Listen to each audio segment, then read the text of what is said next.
Welcome to the Dirt Life Show with your host, George Hamill. Yeah, welcome everybody. Episode 165 of the Dirt Life Show. My name's Georgie Hamill. Next to me, got my buddy Milo. What's up, dude? How are you, man? I'm doing pretty good. How are you? I'm great. So glad to be back. Yeah, it's cool. When was the last time you did a show, you remember? It's been about a year, I think. Dang, dude.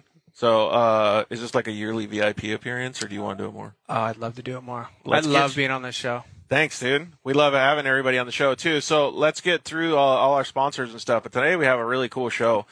I can't wait to talk with our guest tonight. We got Morgan Clarke on. So a lot of you guys will know him already by the rad cars that he's developed. And, Mila, you know him a little bit, too. Yep. We share the pre-runner world love. That's how I reached out to him, because of my background in pre-runners. And we just became friends through the internet, and we talk on the phone, and kind of just went from there. Dude, pre-runners have gotten so gnarly today, too. Dude, they're gnarly. But he's come up with some pretty cool stuff. So we're going to talk with him about that. But one of the things that we've been doing a lot more lately on the Dirt Life Show is talking about life, like life in general. And what I mean by that is what it takes to get to positions like where Morgan is. Battles that you have to fight through. There's all kinds of different things. Every single person on the planet fights their own battles and has their own issues. And even if it's just in your head or with your family or helping your friends or whatever it is, right? So, what's up, Ryan Prosser? Ando, what's up? So we'd like you guys to comment in when we get nice and deep with Morgan. So I want to tell you guys how to watch the show first, so you can catch all of our shows on Facebook, YouTube, and the podcast network. So if you're driving down the road, you can hit up, what do they call it now? Apple Music, Apple Podcasts, iTunes, Spotify, all of those good networks, Google Play. So interact with us. You can DM us. You can comment in. Podium Race Prep. What's up, Jason? Hey, do we know that guy? Morgan Clarke? Yeah, Morgan Clarke, view request. So we're going to invite Morgan, or we're going to get Morgan on in just a second. Let me just thank all the sponsors real quick. So I'd like to thank, and share the show though, too. What does Andy Frisella say? You got to pay. You got to share the show. So do the same thing for us. We don't charge anything. We just want everybody to grow off-road and grow the industry that we love. So, thank you very much to all of our sponsors. Thanks to guys over at Maxxis Tires. We just had a fantastic time with those guys over at Crandon. That was a sick race. It was cool to see all of the tire development and how much they support the industry. So please, if you guys need tires, go check out some Maxxis Tires. They got some rad stuff for your UTV or your truck. Thanks to the guys over at Shock Therapy. They've been doing big things lately, big things. They've been working with Fox a lot. They've been developing a new company called Upfit UTV. They can go to a showroom floor and buy a badass UTV with all kinds of cool shocks, modifications and stuff. Thanks to guys over at Evolution Power Sports. They have helped us with all the live streaming stuff too. They've been at Vegas to Reno. Jacob did pretty good, man, and Todd as well. So thanks to guys over at Zollinger Racing Products. We spotted at Crandon a Dirt Life hat, and Travis Zollinger was wearing it. So it was cool to see him in all the pictures with the OG gray Dirt Life hat. So thanks, Travis. So please support the guys that support us. So hit up ZollingerRacingProducts.com. Go buy some of their bling bling products for your UTV or side by side. Thanks to guys over at Vision Canopies, Kyle and all those guys. Corey Winter did really good. He ran one of the Starstream units in his car. Vision Canopies truck did awesome at Crandon. And then another plug, thanks to Starstream. So if you guys haven't seen it yet, go check out the live stuff. All right. Anything else you want to say before we get Morgan on, Mila? Crap, we had a poor connection right there. Sorry, guys. So what'd you say, Mila? We are not live on YouTube right now. Yeah, not YouTube, just Instagram. So watch it on Instagram, and then we're going to post it later so you can hit it up on Apple Podcasts. So let's get Morgan on. To connect, I'll go through his intro real quick. Let's see here. Actually, we'll wait and see if we can connect with him real quick. What's up? There he is. Morgan Clarke, what's up, dude? Is the connection good? I think ours is kind of shit, but it's all right. Hey, so I can hear you. Let me do the intro real quick, Okay. dude. Today's guest is a designer, fabricator, and builder specializing in motorsports and more specifically off-road. His creativity and outside-the-box thinking has been showcased around the world. His work is top-notch, but his life is even better. He has a mindset that has pushed him to overcome battles within himself and to progress forward and help others. We are very excited to dive deeper into the show and story and see what makes him tick. Morgan Clarke, welcome to the show. What's up? Savage. Dude, for real. Hold on, Hey, so I was checking out. Desk out. Check this desk out. Let's check it out. Do you remember these? No way.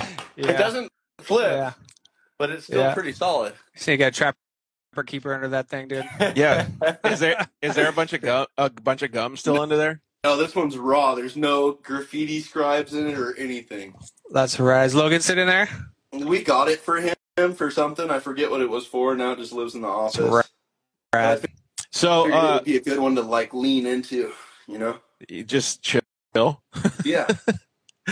So give us a little bit of a background on where you came from and like what brought you into the off-road culture.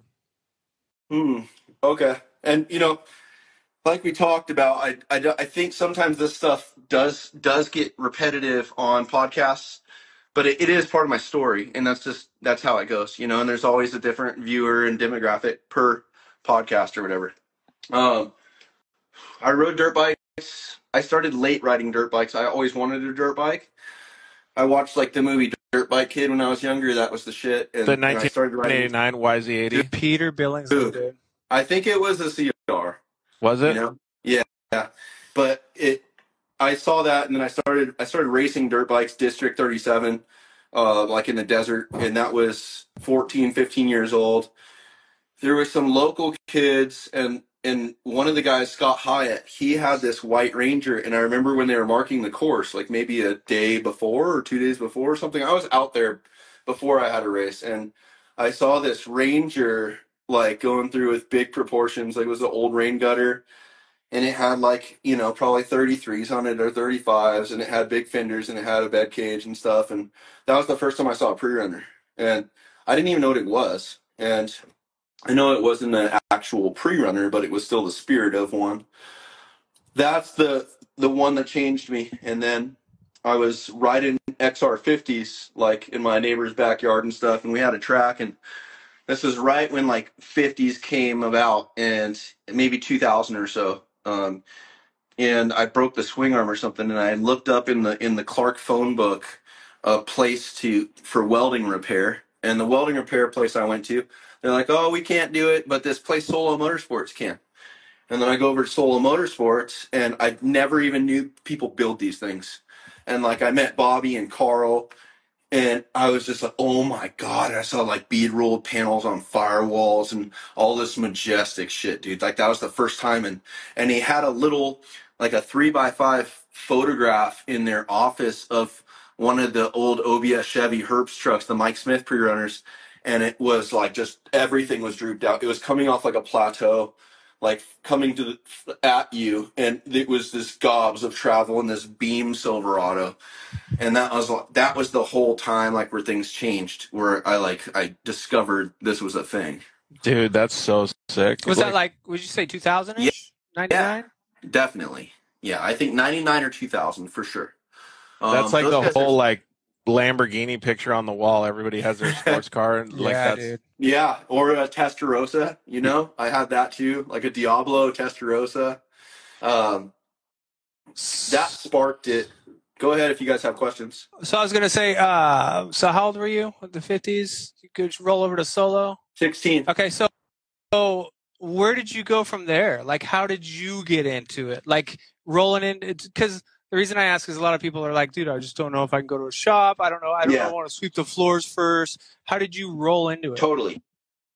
So I saw the pre-runner thing, and I got like enamored by it, and then I knew like Scott Hyatt, and I started building a relationship with Bobby and stuff, and just discovering pre-runners, and that was like fire. Where I went on forums, like Race Desert and stuff. Desert Rangers. Desert Rangers for sure. I think my name was Clarke on Desert Rangers.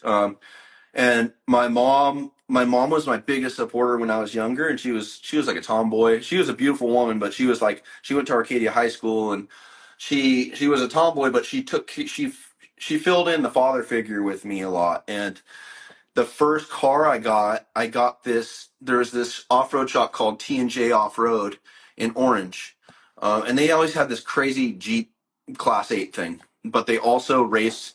Best in the Desert put together this class. I forget what it was for. I know it was for Vegas to Reno, but they had this Explorer that was for sale. My buddy Garrett worked at Donahoe Racing back when that was still a thing.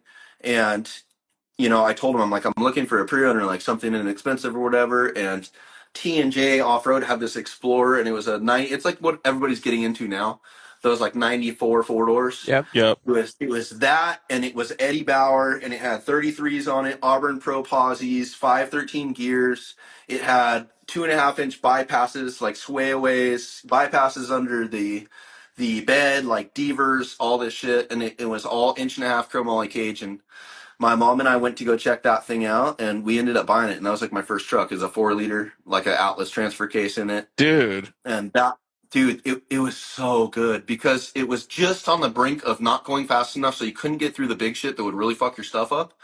So you could have all this fun, and you could drive it to the desert, and then you could just, I would I'd blow the back windows out. I'd blow the back windows out just from pressure.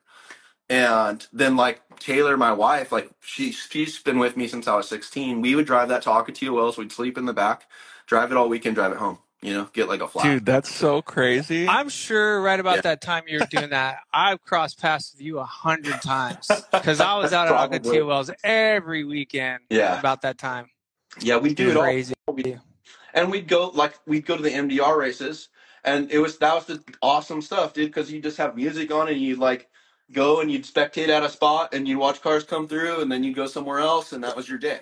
Dude, I miss MDR. Such a vibe. Yeah. Just go out for the day and watch those guys rally around. No money. Yeah. Just fun. Just cool shit. Just fun. Yeah. Dude, it's kind of crazy to think about how all of this dirt life like sparked all of this interest in us to do, I don't know, all these different things, right? Like, I mean, building cars now with you guys, like, Yeah. I had a professional career for a little while racing, and like, it's just so crazy. And to think about like that, like, because I want this show to be more about life, but to think about how kids these days don't have the opportunity to do that, and your mom gave you the opportunity. It seems like a small thing at the time, and she probably didn't qualify it as a big decision. Yeah. But look at how it shaped the path that you went. So you want me to keep going? Yeah, for sure. So then I saw Andrew Neal's on here. I was like 16 and a half, 17. I was a gnarly kid I wasn't drinking or doing drugs. I was just getting in fights. I got expelled from Bonita my freshman year, and then I went to Lutheran. I met Taylor there.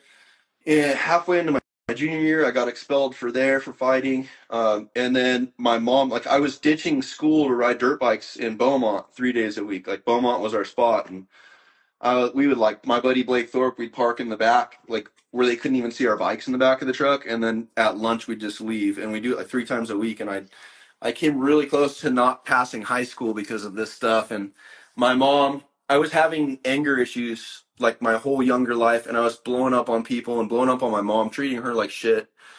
And she felt like there was no other option for me but to send me away to a boarding school. And that was when I was 17. So like 3 a.m., it was on a Friday night, 3 a.m., she's like, hey, you can't have anybody spend the night. And usually I had people spend the night like every weekend. And she's like, you can't have anybody spend the night. I still have my buddy Jeff spend the night. So at like 3 a.m., this big ass dude and this woman came in, and like my mom wasn't even there. They just came in. They're like, Morgan, you're going with us. I was like, just not even, I was so fazed by it being, early morning that I wasn't prepared. And they kicked my buddy Jeff out, and they're like, yeah, you don't have a choice. You can either do this the easy way or the hard way. This is what your mom has us doing. And I was so fucking angry, dude. And I didn't understand it at first. And so, like, I got up, I got my clothes on, and then my mom was just like in her face crying in the living room. And they're like, you have anything to say? And I was like, Mom. And I had her look at me, and I was like, fuck you. And I just like left middle of the night. Didn't know, like, we were on an airplane. We flew out of Ontario, and then I landed. I didn't know we were even in Idaho. And I went to this wilderness boot camp, and then I went to an emotional growth boarding school, Northwest Academy, for past 18 years old, and graduated and, got a good high school diploma out of that thing. And I got a ton of emotional growth, and emotional development from that place. But just to fast forward that's when I was 18. So I still have this Explorer. Before I left to go to that school, I rolled it, and I rolled it in the most dumbass way. I was behind a gas station in a dirt lot, and I caught a rut. Typical, dude. And then on the lid. So it was sitting in storage forever. Got it back when I was, out of there, probably like 19. And my buddy Andrew Neal, like, he started this shop, Neal Motorsports, and we started in his garage, and then we brought it over there, and I'm like, I'm gonna redo this thing. And I had Bobby at Solo like make 6-inch over 4-wheel drive beams, all TIG welded. I cut the front out. Like, I just started removing way more stuff off of it than parts that I could afford. The typical. Typical, yep. Take it apart before you Got to make it a race car, man. Yeah. Dude, I'm like, I'll get it. We'll get this. We're going to get that for it. We're going to get this for it. Like, with no means of understanding of the finances it's going to take to get that. Dude, I've ruined so many cars doing the same thing. Yeah. It's just, it's literally just sitting there.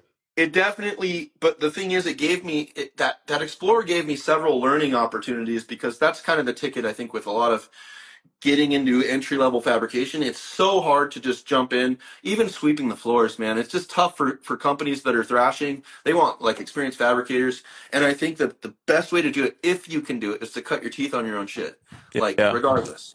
And that's what I did with the Explorer. We cut it apart. I put coilovers on it, this and that, built this engine cage. Neil closed that thing down pretty soon. Then it goes into my garage. And then I'm like, I'm going to rebuild this. Now I know some more stuff. I'm going to cut this out. I gutted the whole cage, cut the floors out, like 2-inch chromoly in there. This is when I was like 22. I was just doing it out of my garage. I had a air-cooled TIG welder, and this, let's go to 18 again. When I came back, I didn't know what I was going to do with my life. I came back. I was very cleansed emotionally. I was almost like an airhead, because I was not immune to how the world works. I was like in a bubble of like love and acceptance there. And then I'd start seeing violence and all this shit. And it was traumatic, kind of. And I got a job working with my stepdad at 18. And that was entry-level fabrication. He owned Herdig Inc. It was a non-union structural steel and ironworker shop. Big, gnarly shit. 5-ton cap cranes, bay cranes, presses, all the big heavy duty stuff. And the guys there, even though I was my stepdad, I was the son, they did not treat me like that. They treated me like I was a grunt. And so I was like, I was not welding at all. I was sanding a handrail for months. Dang. Like, dude, that's crazy. Like, like on horses, the shop's not sealed. It's just like 2 big, roofs, and then each end is open. So they like fly stuff down with the crane, set it in my area, and then I'd have like a big old Cadillac grinder, like with a big old stone wheel on it. And I'd sit there for, months straight and just finishing out where all their nasty ass flux core welds are on the Dude, that's wild, right? Do you know why they do that? Why? We do it in off-road. Yeah. You give them the hardest, most stupid, ridiculous job to see if they can cut their teeth on it. Yeah, if they can do it for months and not be a bitch about it, you give them more stuff. And so you're totally right. It's also just to learn the fundamentals, dude. You have to think about it like that too. You shouldn't be able to have your dessert and like, dude, you're fucking welding and all this unless you fucking have all your vegetables and all this shit first. Like, the same, so then it trickled into, okay, you're going to use this hydraulic punch, and you need to use the crane. So you're going to, you're going to pick stuff, and then you're going to put it over here, and you're going to punch these things and finish that. And that's what I did. And then all of a sudden I'm using like the big automated, like, horizontal bandsaw, like a lubricated bandsaw with auto feed, and doing that for months. I never welded, for a year. And then finally I started trickling into the welding. Gary closed that big shop in City of Industry, and he moved down to San Clemente. At the same time, I was doing a lot of driving for him. So I'd have like this Dodge diesel that he had, a big old dually stick shift, like 6-speed Cummins thing. And I'd take a gooseneck to different water treatment plants and drop stuff off using a Thomas guide and all that. Oh, I miss those. You don't miss those, dude. No, I love those, dude. If you can do it the hard way, you can do it the easy way. Yep. Yeah, and I think those are great to have, especially if shit hits the fan. I think Thomas guides are epic, So that that trickled into going down to San Clemente, and that was like 20, still maybe 19 or 20. And I started learning from Rick down there. He worked at San Onofre at the nuclear power plant, and he was like a very fundamental TIG welder guy, by the book, certified, like Has to be. everything. And so that's how I started learning TIG welding. Is I never learned TIG welding from motorsports. I learned TIG welding from like hardcore, metal fab, ironworking, like what tungstens, this, that, absolutely no pulse, like just fundamentals. And it was when I look at it, like back then I was just working a job. I was smoking weed, like taking bong tokes at lunch, all this shit. And I didn't look at what it was doing. And what it was doing is it was building insane tools for my toolbox, my life toolbox. Yeah. Because, dude, it's same thing. We were doing structural and architectural, and I was starting to take all the weight and the load from the architectural side. So all the aluminum and the stainless, all the finishing, all the sanding, all that was me, and But I was learning how to structural guys never understand how it crosses over, and then like when it does cross over, you're like, whoa, wait a minute. Yeah. So that stuff gave me a great premise when I look at it now, and it took a lot of years to figure out, like, wow, that was a great tool, instead of just like, man, I'm just this deadbeat dude that I'm just a replaceable person. That's exactly what I always think about, though, too. Go ahead, Mila. No, I was going to say, when you have the mindset of I'm just a replaceable person, that's the worst. I've been there. And you just go to work like, whatever, just got to get but there is an argument point to that, though, too, because like the world now is entitlement, like everybody's entitled, and they don't think that they're replaceable like that. So once you show them that they're replaceable, it's like, hey, fuck you, dude. Like, we can replace you in a day. Like, you better work your ass off to get better. I totally agree with that. But I think like when you're young, and Morgan, I'm sure even though you were doing the structural for your stepdad, you were probably still mindset, I want to build my Explorer, right? For sure. Or like that was like my thing in the off. Yeah, so you're going to work and and I'm not putting words in your mouth, but if it was me, my mindset was always cars and other stuff. And I actually started out not in off-road. I used to build beer tanks. When I first at 17, I started building beer tanks. Yeah. And like you just said, some of those tools I learned transferred over. The finish work, I think, is where I benefited from it, because the beer systems had to be perfect. Sure. But you're in a different mindset. You're like, I don't want to be here. I was, at least. And then it transferred into, I hate my job. I want to go somewhere else. Did you guys use that? Or Morgan, did you use that as motivation? Or did you were just like, I don't know. Here's the deal. I didn't have ambition like I did or like I do now. It was, I was so consumed with partying, right? Like doing coke, drinking, and smoking weed during the day. All day I was a stoner. Like I was a heavy duty stoner. So I don't think my ambitions were in check at all.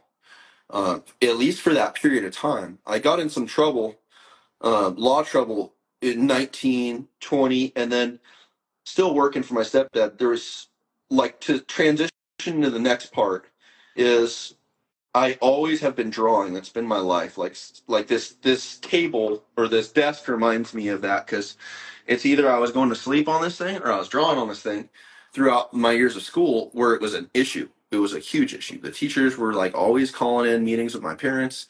Morgan's got to stop drawing. We tell him to stop. He doesn't. Like all my friends I used to draw stuff for, and I wanted to design cars.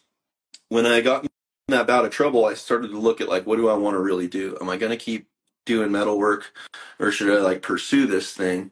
And that was where I did get a drive. And I think it was just from being a little bit sick and tired, but I wasn't done with my vices yet. And I started taking courses to go to Art Center College of Design, to take prerequisite courses to be accepted, because they're very stringent with their portfolios. You can't just like give a portfolio and get in, like they'll fail you. And they did. They failed me once, and then I kept going, and then I got accepted.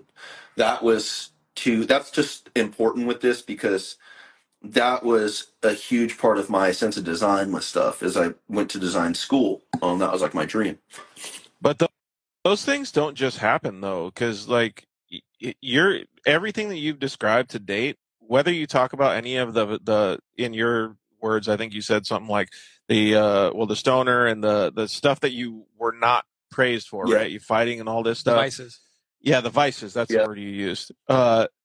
Those still were a big piece of the equation in your life, but you never lost the drive. You always had a passion for doing something. You didn't stop work. You still went to work, even if it sucked.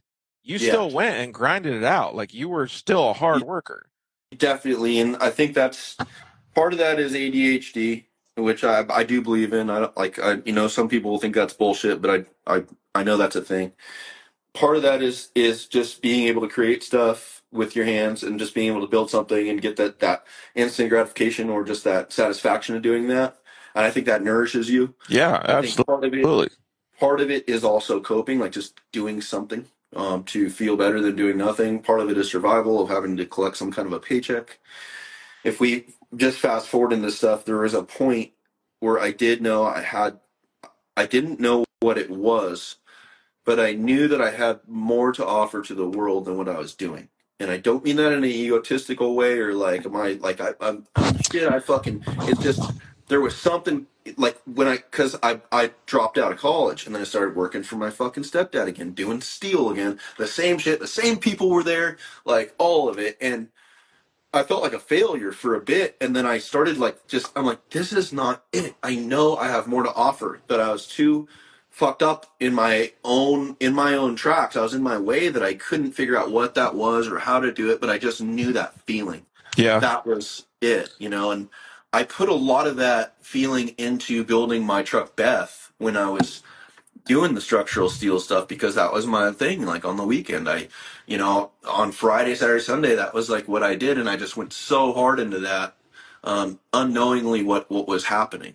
We actually got a comment in from Mobworthy that said, appreciate the honesty. We're losing this today. And to be honest, that's one of the main reasons that I wanted to have you on the show, is because I have this discussion. Well, Mila, you and I have talked about this a million times. And I've talked about it with Morgan. Yeah, it's just like, I don't want to say that the world is fucked up, because it's not, right? It's the people in the world that make their own choices that make it fucked up. People make good choices, people make bad choices. But I do think that his comment is very true. We are losing this. Ben, what would you say, like, in your opinion, if you're going to walk up to a 16-year-old kid that maybe has a single parent life or is a stoner or whatever it is, and they're losing that motivation and drive that you had, do you tell them, hey, go pick up a welder, go grab some steel, go buy a used car? Like, what? First off, if someone's a stoner, I don't care. That was just my reference. I don't care if people are smoking weed or not. Neither do we. I'm just saying if they do. But it's so tough, because at 16, dude, I don't think I would listen to any motherfucker. And it was the same thing with, like, I talked to my wife, I think yesterday, about, like, I didn't have like a mentor or anything. A lot of people have like a mentor. And when I look, and I didn't have a father figure. I had my stepdad, but he was 20 years older than my mom. He was 65 when I was born. He wasn't like physically available for much. He was doing the best he could, and he was great. But I've never had people that were in my ear like, hey, Morgan, listen up. You need to fucking blah, blah, blah. And there actually is gum under the desk. I can feel it. I was going to ask you about that. Yeah. And, you and I have talked about this. I relate to you in so many more ways, because I also was grown up, single mom, did her best, no father figure, angry at the world, bro. And she thought I was going to jail. What she did for me was, if you want to drive your car at 16, I'm buying you one now. You have to build it. That's going to keep you occupied. You're going to get a skill, and maybe you'll do something and not go to jail. But when you get a little older, do you think those tendencies are so hard to shake? And I want to touch on that, because Instagram, Facebook, all the apps these days, I think is killing the mentality of someone that says, I want to do that, but I don't want to work 10 years to get there. Yeah. I mean, look at this dude. He's got it like, if you look at your page, I don't know what you have, 50 grand, 52,000 something. I don't know. It doesn't matter. But you worked your ass off to get you where you're at. Are you talking about followers? Yeah. 160. Yeah, exactly. Oh, my bad. I apologize. Something crazy happened. I don't know. Yeah.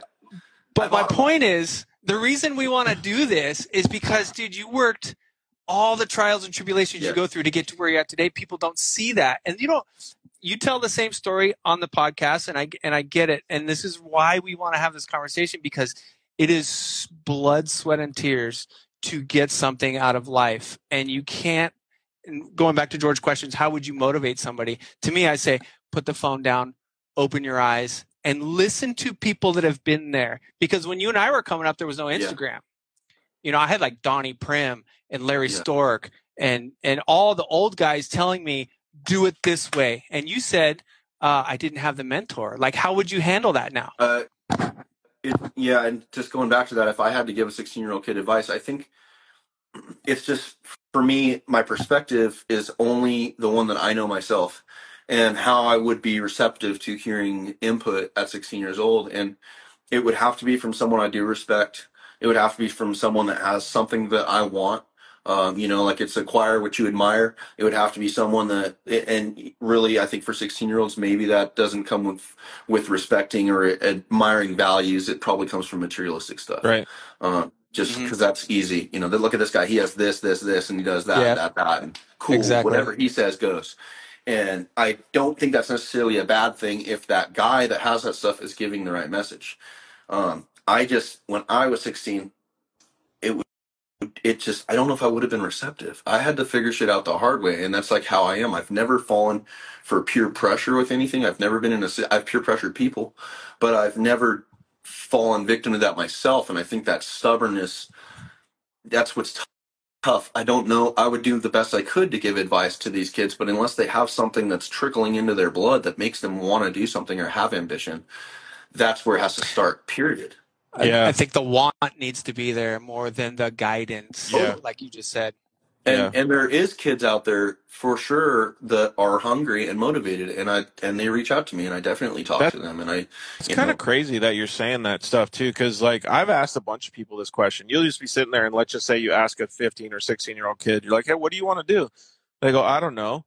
And like guys like us, for instance, and I'm not saying this like you said in an egotistical comment, but there's never been a point in my life that I never knew what I wanted. Like I already know what I want to eat. Mm-hmm. And we're not even there yet, right? Like I already know exactly what I want in the next step of my life. And it's never been an issue.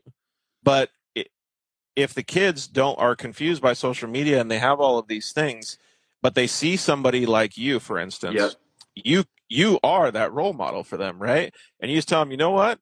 Like maybe you are lost, but motherfucker, if you like the shit that I'm doing, go out and fucking do it.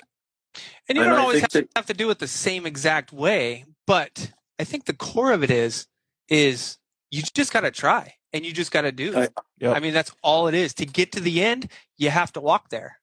I think you're right about that, but I also think too, with so many platforms we have, like especially with how much saturation there is, there's also positive saturation.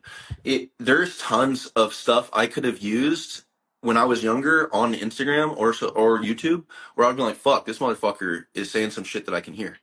You know, like there's people I listen to that have changed my life just in the last like couple years, where if I would have heard that stuff when I was 16 to 25 years old, like Andy Frisell, or, you know, some people are weird about Wes Watson, but I don't give a fuck because some of that message, I've heard that guy. And when people are screaming in my earbuds, "Motherfucker, you can't be a fucking bitch. You need to fucking show the fuck up and don't stop and fucking do what you need to do every day." And dude, thank you. I can hear that. It's like a little voice that I can actually hear, you know? So I think there's tons of stuff to see. But do you think at 16, when you were struggling, that would have resonated? Someone in your ear, because I'll tell you, it wouldn't have resonated. For me, if I was hungover one day, like after another party, that would probably be like a good wake up call. I think that there was a guy. Is Wes Watson the guy you sent to me? And I'm like, dude, he's too intense for me. Probably. Okay. Yeah. He gets a lot of flack now, but really his old stuff, like he did like 10 years in the pen, and then he came out with a message, and he used to sit on this park bench, dude. This was his good stuff, and he would have these messages that were so simple and to the point and structured and based on routine and stacking wins in the morning, all that, and like that stuff hit me so good. I think that if my mom knew someone like that, and that guy came into my house and goes, "Hey, motherfucker," and started strong-arming me like that, that's what I would need. Yeah. I'd probably need that guy to put me in a headlock and put physical violence and stress into me to get me like scared straight style. Yeah, exactly. Like, dude, sorry. That's what you need. Yeah, because it needs to be above and beyond your mentality. Yeah, so someone that can conquer me. You know? I like the way where the subject's going and like what the stuff we're talking about. I want to get a little deeper, but like there's been a bunch of good comments that have come in. Some talking about like like Willow OG had talked about bringing back trades in high school where you got wood shop or auto class, all that stuff. For sure. I think that's fantastic. But the way the world is, like, it's just fucked. Like, there's just too much. That's a deep conversation. It's a shame on the world being fucked and education in general. Dude, we're in a big problem. Well, not a problem, but this year we decided to homeschool Logan because we've had so many issues. And the private school, we've had him in private school his whole life, and now what's going on. I don't think it's something we should lean into, but it has to do with that too. Like, what good is auto or wood shop if we still have all the garbage going on? Yeah. I agree. To be restructured. I think there was a podcast I listened to where there's a certain group of people that are creating schools, and I think there's even some in SoCal where they're like strong, moral and value-based American style schools. Yes. And they're private schools, but they're like these, like guys like us would take our kids to these schools. Yes. Yeah. And 100%. I think that's the way to change a lot of this is just fuck all the school districts and I couldn't agree. Go private. I couldn't agree more. Go private but public. Yep. Just bring morals back, man. That's all it is. We got a couple other comments come in. One of them was saying that he was I think he was a mechanic in the Air Force. The comments are coming in too quick, so I can't keep up. I see some of them. Yeah, so if you do see some of them that mean anything, just interrupt us. But and like they were talking about all that stuff, and like you said, we don't want to get too far into it because it'd be a whole nother layer of the conversation. Yeah. But some of the stuff that you're talking about is very meaningful in the way that you deal with every single day of your life and your mindset, right? Because you have this drive to create things, and that was it's in your blood, it's in your soul, right? Some kids might not, some adults might not, which is fine, but you figure out a way to, how do I say this, make the right choices. They were not always the right choice, but you figured it out. And the reason I say this is because I want to bring this up. I always tell everybody I live my life by three things: perception, choices, and accountability. Yeah. If you have an open perception, then you can see things what they really are, and that's clear. And that makes it so that your choices are easier. And that makes it so that your accountability goes away if you make the right choice. But if you fuck up and you're accountable for it, then your choice next time is different, right? And that's what you've done. Like, that's how you've lived your life. Whether you followed that same thing or not doesn't matter, but that's how you've learned to be at the point that you're at, because you were accountable for the stuff that was fucked up, and now you're doing a much better job owning it and being a different person. There's two aspects to that. The common thing is learning the hard way. And lessons, there's mistakes and there's lessons. That's the classic thing for me is, a mistake is something you do twice. And then a lesson is something, it's simply just a mistake that you do once and you learn from. And I think that's applied to everything. I like that. That's the simplest way to look at it, right? It's like if you fuck up once, I allot myself a fuck up in everything, just in general, because that's how I learn. I like crash into something and then I figure it out and then I move around. When you're starting to do that repetitively, and that's with devices and stuff, that's where it becomes a detriment, and you get sucked into that stuff. So I think it's okay to learn the hard way. And that's what I've done my whole life. Like, I don't know if I saw that clearly, 2 decades ago or something, but now it's clear and I just accept it. It's the same with building stuff. Like, I fuck up at least once everything. Yeah. Well, a good fabricator never fucks up. He just covers it well. They do that with design too, right? It's make it look proper, like make it look like it was supposed to be there. Sure. Hey, so let's get on a more positive note. I really like the design aspect that you include in everything that you do, right? I had come up to Evan Weller's shop the other day to work on the Honda Ridgeline, and you weren't there. I tried to say hi, but I hardly worked. One of your guys said he's designing today, and I said, "Wow, that's interesting." But then I thought, as I was walking away, I go, "That's fucking rad." He separated himself, so he was focused on the thing that he was doing. Can I just point out too? Sure. it's rad because I'm looking at all the A-arms you have behind you. You have such a talent to take from mind to put to paper. Yeah. It's Yeah. it's an ability. Like, I consider myself a pretty decent fabricator. I Yeah. consider myself building some pretty cool trucks. But I've never been able to take in my mind and sketch it out on a piece of paper exactly how I envision it to be when it's done. It's such a talent, dude. And I have it, and I'll scribble something down, and then I'm just like, okay, I gotta go. It's such a talent, dude. So props to you. Thank you. Is it And what is Go it ahead. hard to harness that? Like, is it hard to do that? Because most people can't. I can't. I think my greatest gift is like sketching and designing. I don't think it's building stuff or crafting stuff with my hands. I think the harness part is so like, let's cover two things. First, Mila, you said sketching and drawing. I call it visual communication, and it's just a great tool because it helps me get through a process. If I was just to, tell a guy or express something of how I, especially with these arms, the machine parts, I don't have the capability to go into the computer and digitally engineer that stuff. So I have to use this as a form of communication to get across what, instead of being like, I want this here and I want tension here and roll over here. If I'm just doing this, you guys are going to understand two different things than I am. So visual communication is the key because I can put something to paper that all of our eyes can understand, even if we don't speak the same language. Yep. Right. And on top of that, the client gets to see what they're invested in this stuff. This shit is expensive. Right. It costs a lot of money. So instead of just winging it where they think they have an understanding, boom, they can look at it. Like same with the arms, like Jennings has gone through and I give him examples. I go, hey, here's, sheet A, B, C, D, E, let me know what you like. And he's like, ooh, I really like A3.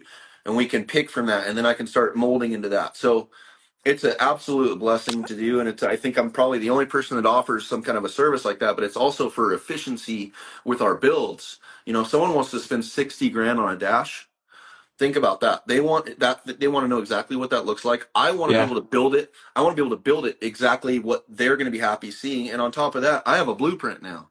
Now you have a I'm blueprint. not I was winging just shit. gonna say that. I was just gonna say that. That last dash you built, I forget what car it was for. It like matched your drawing almost perfect. I've never been able to do that. I kind of sketch it out, and I'm like, this goes here, and nothing like what you're doing. Thank you. I think it's cool though too. And you know what's funny about that too is like I've noticed we started a company about like doing streaming for off-road cars and stuff like that. And I've had to recreate all the circuitry and circuit boards and all that stuff that goes into these things. Yeah. Like we started out with buying consumer products. And then I don't know how to fucking do that. Like but I figured it out, right? And all of a sudden, like I'm drawing these diagrams and sending them over to China and they're making these circuit boards and doing all this crazy stuff. And it's pretty cool because then all of a sudden, like to me, I don't know if you get the same feeling. It's like, it's hard. It's like you see the process and you're like, no fucking way. That's how it was in my head. That's how it turned out on paper. And that's how it turned out in real life. And it's like, it brings a smile to your face. Totally. And what you were saying about being able to separate design time versus fabrication time, sometimes that's just a necessity. You see the shop or the studio, I don't have an office. So the office is at home. It does get extremely difficult to delegate time when I get home because, I don't show this, but usually every time I get in, I step in the door and the kids are like, Dad, Dad, Dad, and they run, and I have two kids in my hands within 15 seconds, and that's it. It's usually where I end up. So sometimes I need to leave during the day to get some of that done, and my office is at my house. So it's not necessarily by design. If you would have been where we're at a different facility and I had an office, I probably would have been in there doing that. Yeah, I just think it's cool. Like when I walked away from there, I was like, you know what? That is so rad. Like I appreciate the fact that he's giving himself time to make sure that he's doing the things that are going to benefit everybody that's already in the shop. Like it's just sick, dude. Well, that's the thing. And the greatest part is no matter how stressed I get with all this stuff, I'm still so grateful because if I'm like, oh my God, I'm gonna have to fucking stay up all night tonight and design these billet uprights for the Dakar. I'm able to step back and go, dude, awesome, cool. Awesome, right? Yeah, what are we tripping on? I mean, we This is have fun. no bad days at our jobs. I'm not going to lie. And so that a lot of that just comes from necessity because it's something where I am working with my hands full time, but then I am juggling, 2 employees, 2 offsite employees, and then we've got a pretty good system with like how we order parts, and setting up projects. Every project requires other people doing other stuff from other companies and other states, and it's just a thing. So Yeah. sometimes It I have to concentrate that work. it kind of gets like I don't know, irritating. Like I've been in a bunch of different meetings with like Amazon and like all these massive companies, right? Like, and you see the structure of how they work, and you're like, motherfucker, How did you even just function? get it done How did they even function? now. Like, can we just do it? Like, Yeah. just fucking no, we got to do this paperwork and we got to do all this shit. So the stuff that we're talking about, we could go on for days, but I love the fact that you can allot the time to be able to do the things that make everybody's lives better. Hey, one of the things that I wanted to ask at the beginning of the show, but I forgot, and you talked about the kids and you talked about your creative workflows and stuff. Can you kind of pinpoint 2 of the most important things that you have in your life right now? I just kids and Taylor, period. Yep. Yeah. So that's where I was going, and that's the perfect answer. Yeah. Because you have, Love. you have motivation from that, and I think that there's a lot of life that people have yet to live, whether they're young or older, because they don't understand that capability. And that capability of love, it doesn't matter if it's your family. You could fucking hate your family, but you love something else, right? You love your dog, you love, your girlfriend, whatever it is. If you can utilize those things I'm and help yourself. I'm going to answer the gym thing at some point. We'll keep going. Okay. If you can have that happiness in your soul, then you get to the point where you can do stuff like Morgan does and have your design time and have your fabrication time. I agree and I disagree, because I can operate in some nasty spots. I can feel hopeless. I can feel like everything is dark, everything is crumbling around me, and I have created something in my brain where I can go to work and I can do the same amount of work, if not work harder. Really? But I don't know if that's a sustainable thing. No. I think you can, they call that dark energy or negative energy.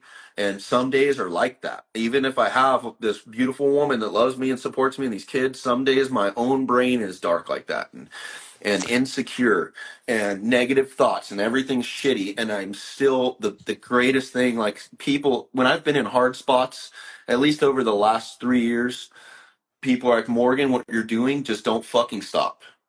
Don't fucking stop. And I've applied that, and I think there's so much power you gain from every time you do that.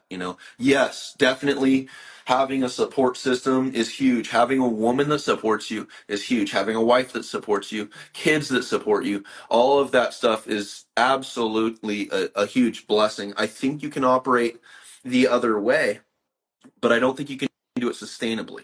Right. I don't think it's as effective. Yeah. I really don't. It's not. And in it this won't last long. industry, in our industry, Yeah. in our industry, you have to have a very strong support system to succeed. There's no, in my opinion. Yeah. If I didn't have the support system I had, nope, I'd probably be down the road that you were at 20 years old.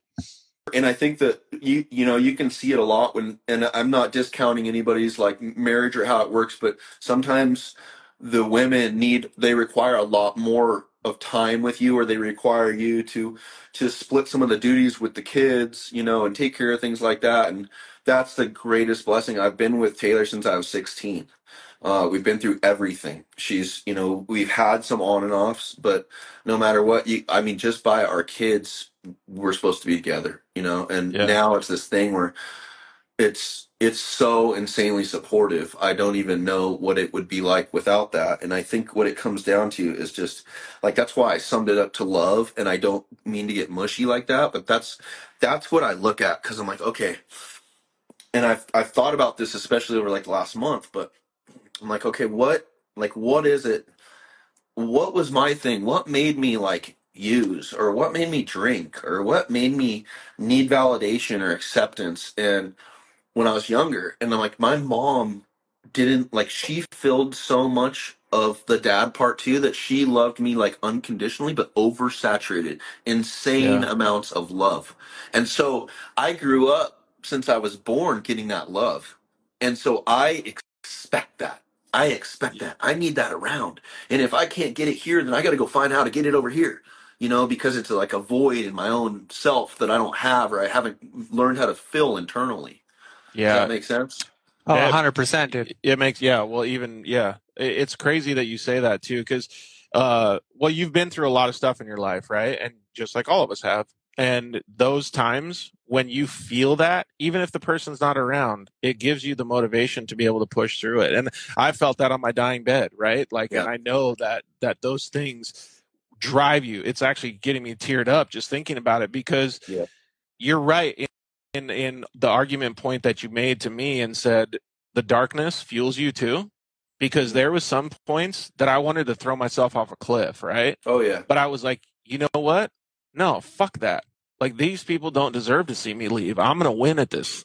Like, there's no way that you're not going to see me be a better person tomorrow. And then the next day and the next day, and it keeps rolling, dude. I appreciate that you're sharing so much, because it really, really gets me. Like, tomorrow, I'm going to do a fucking better job than I did today. Yep. Be What were you going to say, Mila? Dude, I was just going to touch on the fact that, once again, I'm kind of relating to you is our youth Yeah. has now been defined by what we are doing now. And what you and Taylor have is what now Logan and Enzo are looking at. Yeah. And that you didn't have, or I didn't have when I was a kid. So now they have something to model themselves from. Your hard work, her good parenting, and you together and not fighting. That's the biggest thing. I didn't say not well, fighting. you're still together. Yeah. Yeah, no, and but yes, we have our struggles and we do get in fights. We all do. We're married. And it's like that, but I think the bottom line is we know our purpose is to be with each other. And that's the end game, and it's the same with the kids. I need to see these kids with parents that are loving and raising these kids Yes. together. I need to see that, In a push forward positive environment. Yep. I'm assuming I'm not assuming anything, but I'm assuming from the videos that I see with your boys, you're interactive with them, man. That's not a dad's home, he's going to go in the garage and I'm not going to see him kind of thing. You know what I mean? No, I'm constantly with them or active when I'm here.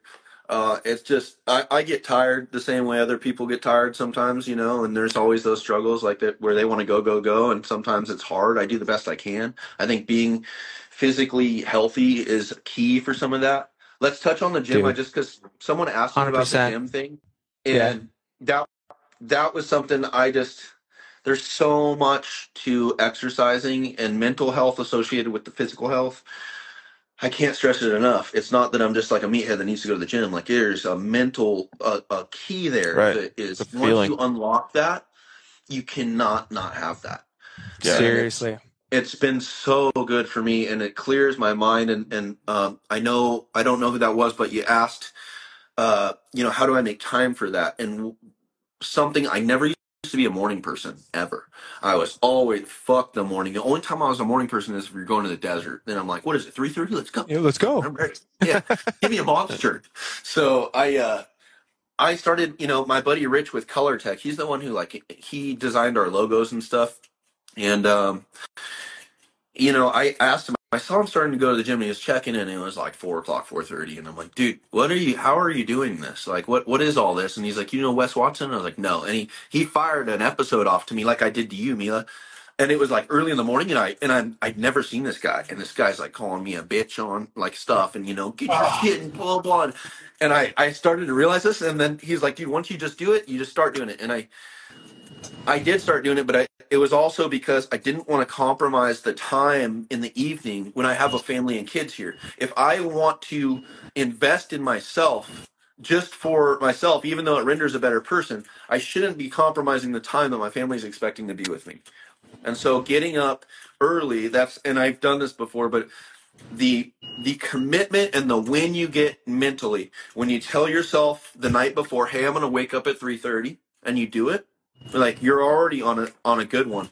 And then boom, you get to the gym and you exercise and you put yourself through a physical stress and endurance before you even start your workday. Yeah. You feel like you have this win and you're clear. And dude, people are still sleeping by then. So I'm already done exercising hours before my kids are even up.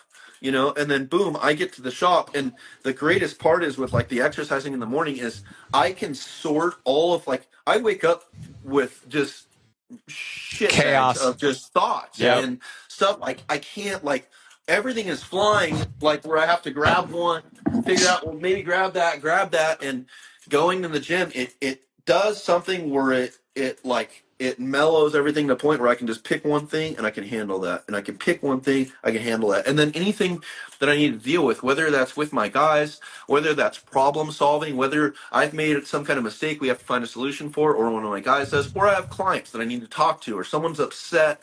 I don't have all that pent up bullshit that you would normally wake up with that would come out sideways on other people. It's gone. Yeah, and you can flush it out. Right. Dude, everything is so manageable. Not a trophy truck asks how many hours you get of sleep.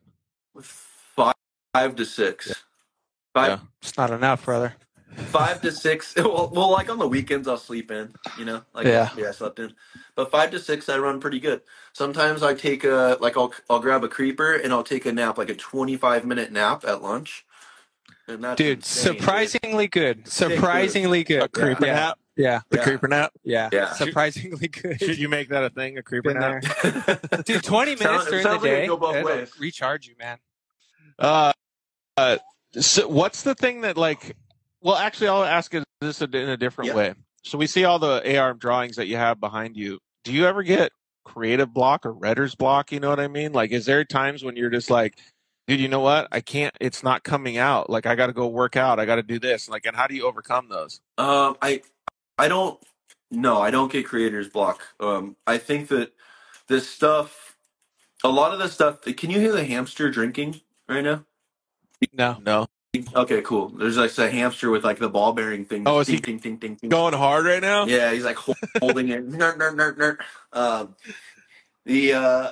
think that a lot of this stuff is so like our projects are so built from like form follows function that you can really staple down what needs to happen with every particular shape and part, and then you can hone design into that. And it takes so long to get through these steps that you have chunks of time, to figure out design and creativity. When you designed, because I always think of how I design things, do you design it like basic and then flare it?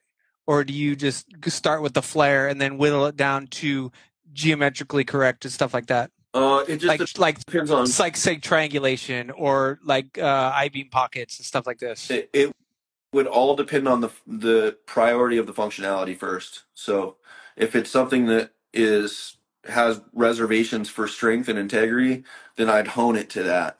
And then trim it as we can and twist it as we can. If it's some big shit, like remember the exotic pre-runner, there was like crazy stuff in the back of that thing, like big substructures, and those I planned out. And if it's really big stuff, I sketch it first, and I get a bearing. And a lot of times the sketching, there's so many of those like on the wall because I have to start figuring out visually and physically what the flow and the language wants. With that, it's the same thing with some of these projects. I will sketch some of the big stuff out, and usually I've kind of preached about it like some of it is living in the discomfort of it because it's not done yet, and until it comes together, it's like some weird shit, Yeah, I agree. But I don't really get caught up on any writer's block. I think my only thing is like you referenced using the gym to kind of free up some space, or some mental real estate, and that's. But my brain needs that sometimes. It's always based on, situational stuff with, interactions, communication, projects, clients, things like that, business stuff, finances, things like that really stress me out, where I get to a point where like, oh my God, what are we going to do? Fucking blah, blah. This feels like it's over this. I still go to those places. It's just, I know that they'll pass. Right. So it's how do I get into a good spot where I can function when those things are coming, because I don't think those times and that thought process ever goes away. It's just how you manage it. So sometimes I shoot into the gym at lunch or something just because I know I can like just do some kind of a little shock to my brain to get back into a better space, a higher frequency, if you will. And then it gets you back on track. Mia's Bug just asked if you were going to use any more composites in any of your builds or any of your products. Absolutely. For us, it's just, I'm like still, I hate saying like old school, but I don't have the capabilities myself for a lot of like the digital engineering. So like the Range Rover, the car prototype, and the big Range Rover that we're going to do for Jennings, that's all going to be carbon body panels. I'd love to incorporate more. It's just I think that time delegation is going to have to start going into me learning how to use like Alias or SolidWorks or something, because it's just, if I had that tool in my toolbox, I would use it. There's no reason I wouldn't.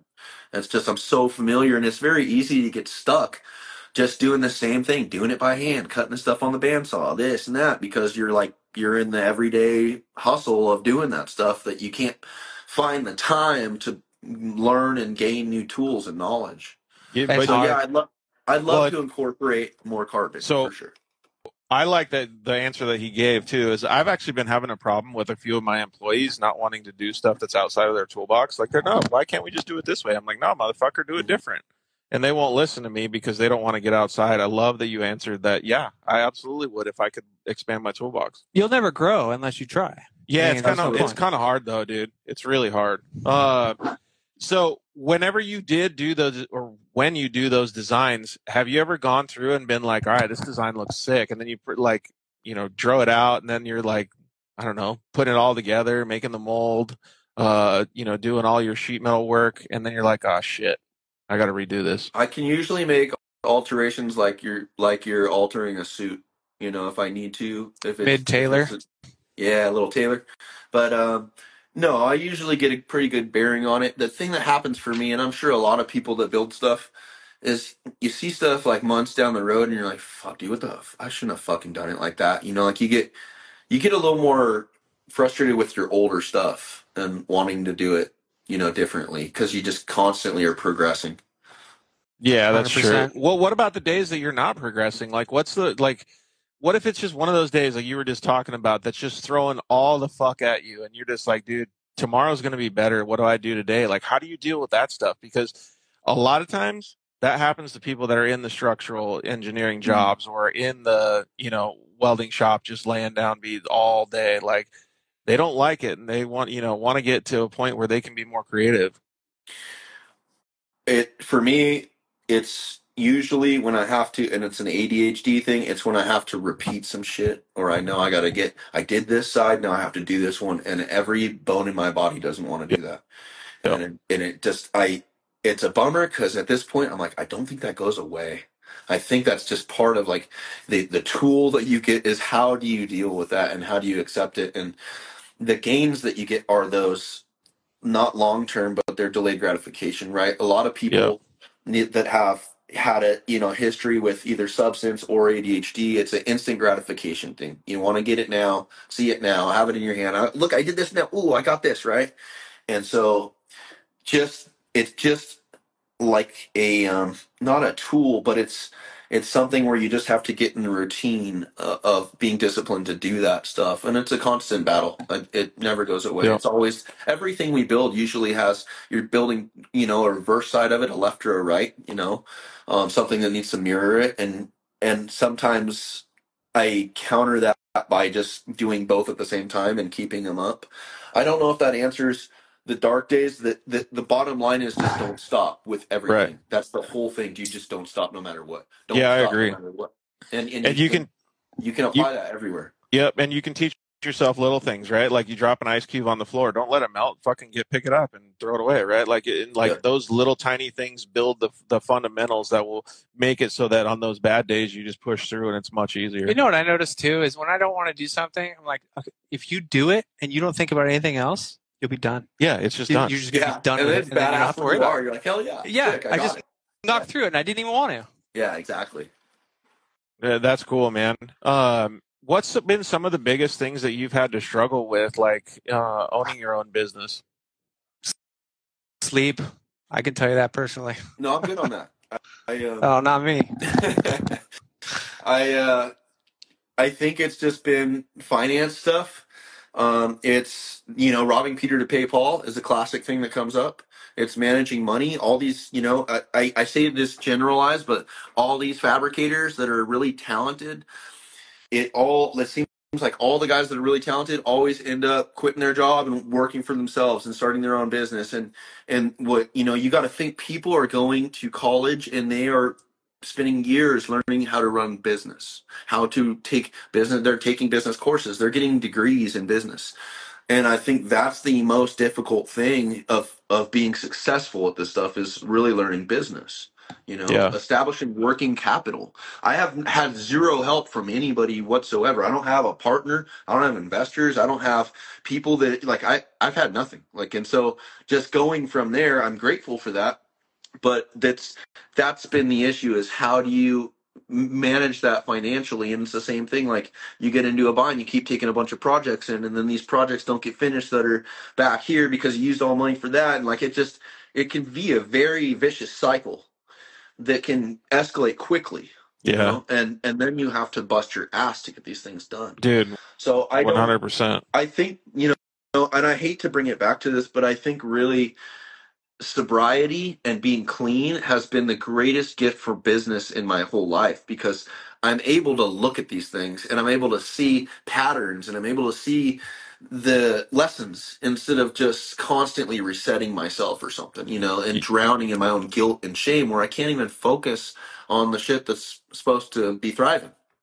That's what I was saying about perception, choices, and accountability, dude. Yeah. Well, I think. Hold on, let me ask you this question real quick, Mila. Unless it was on the subject. It was on the subject. Okay, go ahead. I was just gonna say your physical being so ties into your mental being. If you're not physically fit like you are, it just it's well, surprising. you and the jujitsu stuff too. And I'll tell you, it's opened my whole world up. I wish I did it 20 years ago because I'd be in a better spot. It's so crazy how it affects your mental being. Well, it's that whole outlet. Like, I'm not a gym rat or anything, but like I love being out and riding my bicycle, right? Yeah, same thing. So this comment came in, Top Ramen. What do you think about the more organic AI generative design in structures and cars? Will AI take over that aspect? I think AI, I want to let you finish this, but I think AI has a lot of good stuff, and I think it's got a lot of shitty stuff. 100%. I think AI fucks on a lot of stuff. I've used ChatGPT 4. I'm a sucker for that app because is it frozen or are you good? No, you're good. Okay. I use ChatGPT 4 for like all the bullshit, dude. Like Taylor's like looking at stuff for the horse's hooves, and I'm like, have you asked ChatGPT? And I'll just fire off a question. Like it's like the best search engine because it's not fully augmented by politics and power yet. Yeah. I've seen a lot of those cars. There's one car company and whoever they can nail it for us that has like this hyper car that's got that generative design where it's like a deep swamp root system that's grasping all the calipers and you know what I'm talking about? Yes. I think it's Zinger. You're right. Yep. That's gorgeous, dude. I don't think there's anything wrong with that. I've asked ChatGPT to render. Pull it up on your phone. I've asked ChatGPT to render me some images of cars. And I'm like, good motherfucker, that's dog shit. Like it puts together some cartoon bullshit. Now, like Joanna that we're building a car for, she has this page. I forget what it is, but she does concept AI like mixes, right? And they're good. They're really good. I think there will always be builders and coach builders. But I think AI is an extremely useful tool, Yeah.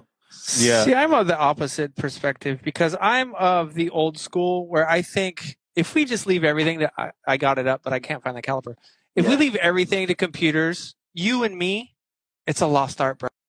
Yeah. And we need to kind of separate ourselves from that and keep the art, like all the guys that used to build airplanes and the women that would build airplanes in the wars, like to shape the metal, and to build a buck and to do all that. It's such a talent and it's lost. And I just wish a lot of times we could bring that back. I don't disagree, but I also feel like as a business owner, like you should use the tools that are given to you. Then you got to buy a 3D printer. Does it print titanium? Oh, damn it. So we already got a carbon 3D maybe printer. they might have that, dude. The pill they got it. So they do. It is. Audi actually prints brake calipers titanium. I can only imagine how much that costs. We have a 3D printer we use at work. In fact, I built some pretty cool stuff for this new truck. But we use 3D printers all the time, dude. The titanium. I think Pagani makes a merge collector for their cars out of titanium with a 3D printer. Yeah, just imagine what kind of. That's not AI design. That's just. Oh, that's technology. just a 3D printer. Yeah, it's just 3D printer. I think that there's room for it, but no matter what, I don't think AI can ever represent human. Yeah, that's the stuff. That's a lot. It's crazy.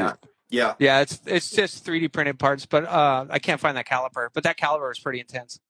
I It's saw a whole something about the black. upright caliper. It's like the whole modular Yes. setup that goes at the end of arms. I saw someone ask about the Blackbird. We should talk about that.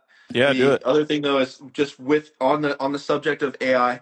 I really think you can't represent what humans can create like you can. I Right. agree.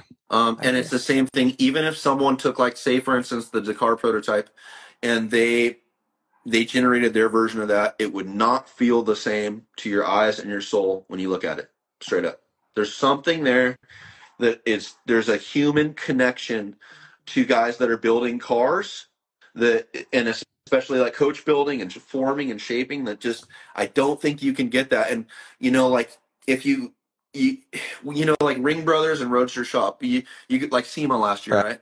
There was two cars that would fluctuate through there. There would be a Ring Brothers car and a Roadster Brothers. Shop car. Yep. And a Roadster Shop, and they would have, they're amazing, but they're a couple clicks below a production car where they feel sterile. And I don't. Are you guys good? Yeah, we're good. Yeah, I'm trying to see how to flip this around. Go ahead, keep going. So they just feel sterile, and what I mean by that is there's so much production into those things that they lose that draw towards your soul. That's something that was built by a human with human hands. And I think Singer nails it. Singer Yes. Porsches. They keep the soul of handmade, in my opinion. Do they use those Absolutely. special tools like AI and stuff, or no? I don't think they do. I mean, it's the super high end, but it's not flashy. It's like super high end if a dude made it by hand. Yeah. It's kind of crazy to think about that. It must blow your guys' minds to think about where it's going to be in 10 years. You know what I'd I tell love you- to have? I'd love to have that sheet metal, that CNC sheet metal tool. Have you seen that? Like, it's a metal shaper. It's a power hammer, and it work holds a piece of tin. I did see that. Yes, Dude. I did see. I saw it make I think it was a hood scoop Like a or a hood bowl scoop. or something. Yeah. I did see that. That would be really, like, I love that, because you can still design. If a human's designing that and then they're putting it into a program, cool. It's just going to help the efficiency. And if it's something where it's going to make things more readily available, I think about billet. Like, think about a couple decades ago, dude, billet was like, whoa, fuck. Whoa. And now it's like, Yeah. it's almost lost its intrigue with some stuff, because the manufacturing realm is so saturated with it that it's not as much of a rare thing. Well, now we stepped into, like, your design where you take a billet upper arm and you're like, I have the triangulation. I'm just going to change the shape. It's not a block anymore. And it's not just square face here, put my logo, a couple I-beam notches, and we're good. It's like, I'm going to make shape out of this. That's where it's going with the billet, at least. Yeah. Well, that's why I like talking about this, because, like, Morgan is using his creative brain to be able, and heart to be able to make these things different. Well, the reason I like Morgan too is Morgan uses his hands, and I was always taught, because I was a little baby, a little bitch about it when I was younger. I think it was my stepdad said, "Listen, man, if you can do it the hard way, you can do it the easy way." Dude, for real. And because the easy way is easy, and he does everything with his hands. And it looks just fluid, and it's such a lost art, man. Like you said, the coach builders. I follow so many coach builders on Instagram, because those guys are just fluid, and that's what I love. Stuff I can't do. I can't either, man. A whole other level.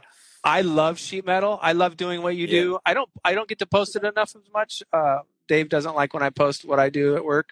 But dude, it's so much fun. So much fun creating stuff out of sheet metal. Well, for me, I've chosen a path, and I'm very aware of it, where, money, for sure, money is freedom tickets. I agree on that. I think money can buy happiness, just because it can allot you more freedom to do what you desire to do. But I have a certain limit here of, I have to be doing something that gives me a quality of life every day and a purpose, period. And if I don't do that, I can't present myself as a person, like an optimal example to my kids, to my wife. I have to be this person creating something, because that is part of who I am and what I need to be doing. There's people that can absolutely go work a 9 to 5, or they can go do structural, and they can not give a fuck, and they can watch the fucking football game and all that. And that is a blessing. That's a blessing. For myself, I have to be doing stuff where I'm creating, because I've found this higher frequency and sense of purpose, then I know I'm a better person from doing it. Yeah, absolutely. Well, it Running gives with you it. self-fulfillment too, Sorry. right? Yeah, just run with it, man. Yeah, I agree. I couldn't agree more with that. One of the other questions that I was going to ask you was more along the lines of the business stuff, right? Yeah. Did you think that when you first started doing this stuff that you would have the I don't know.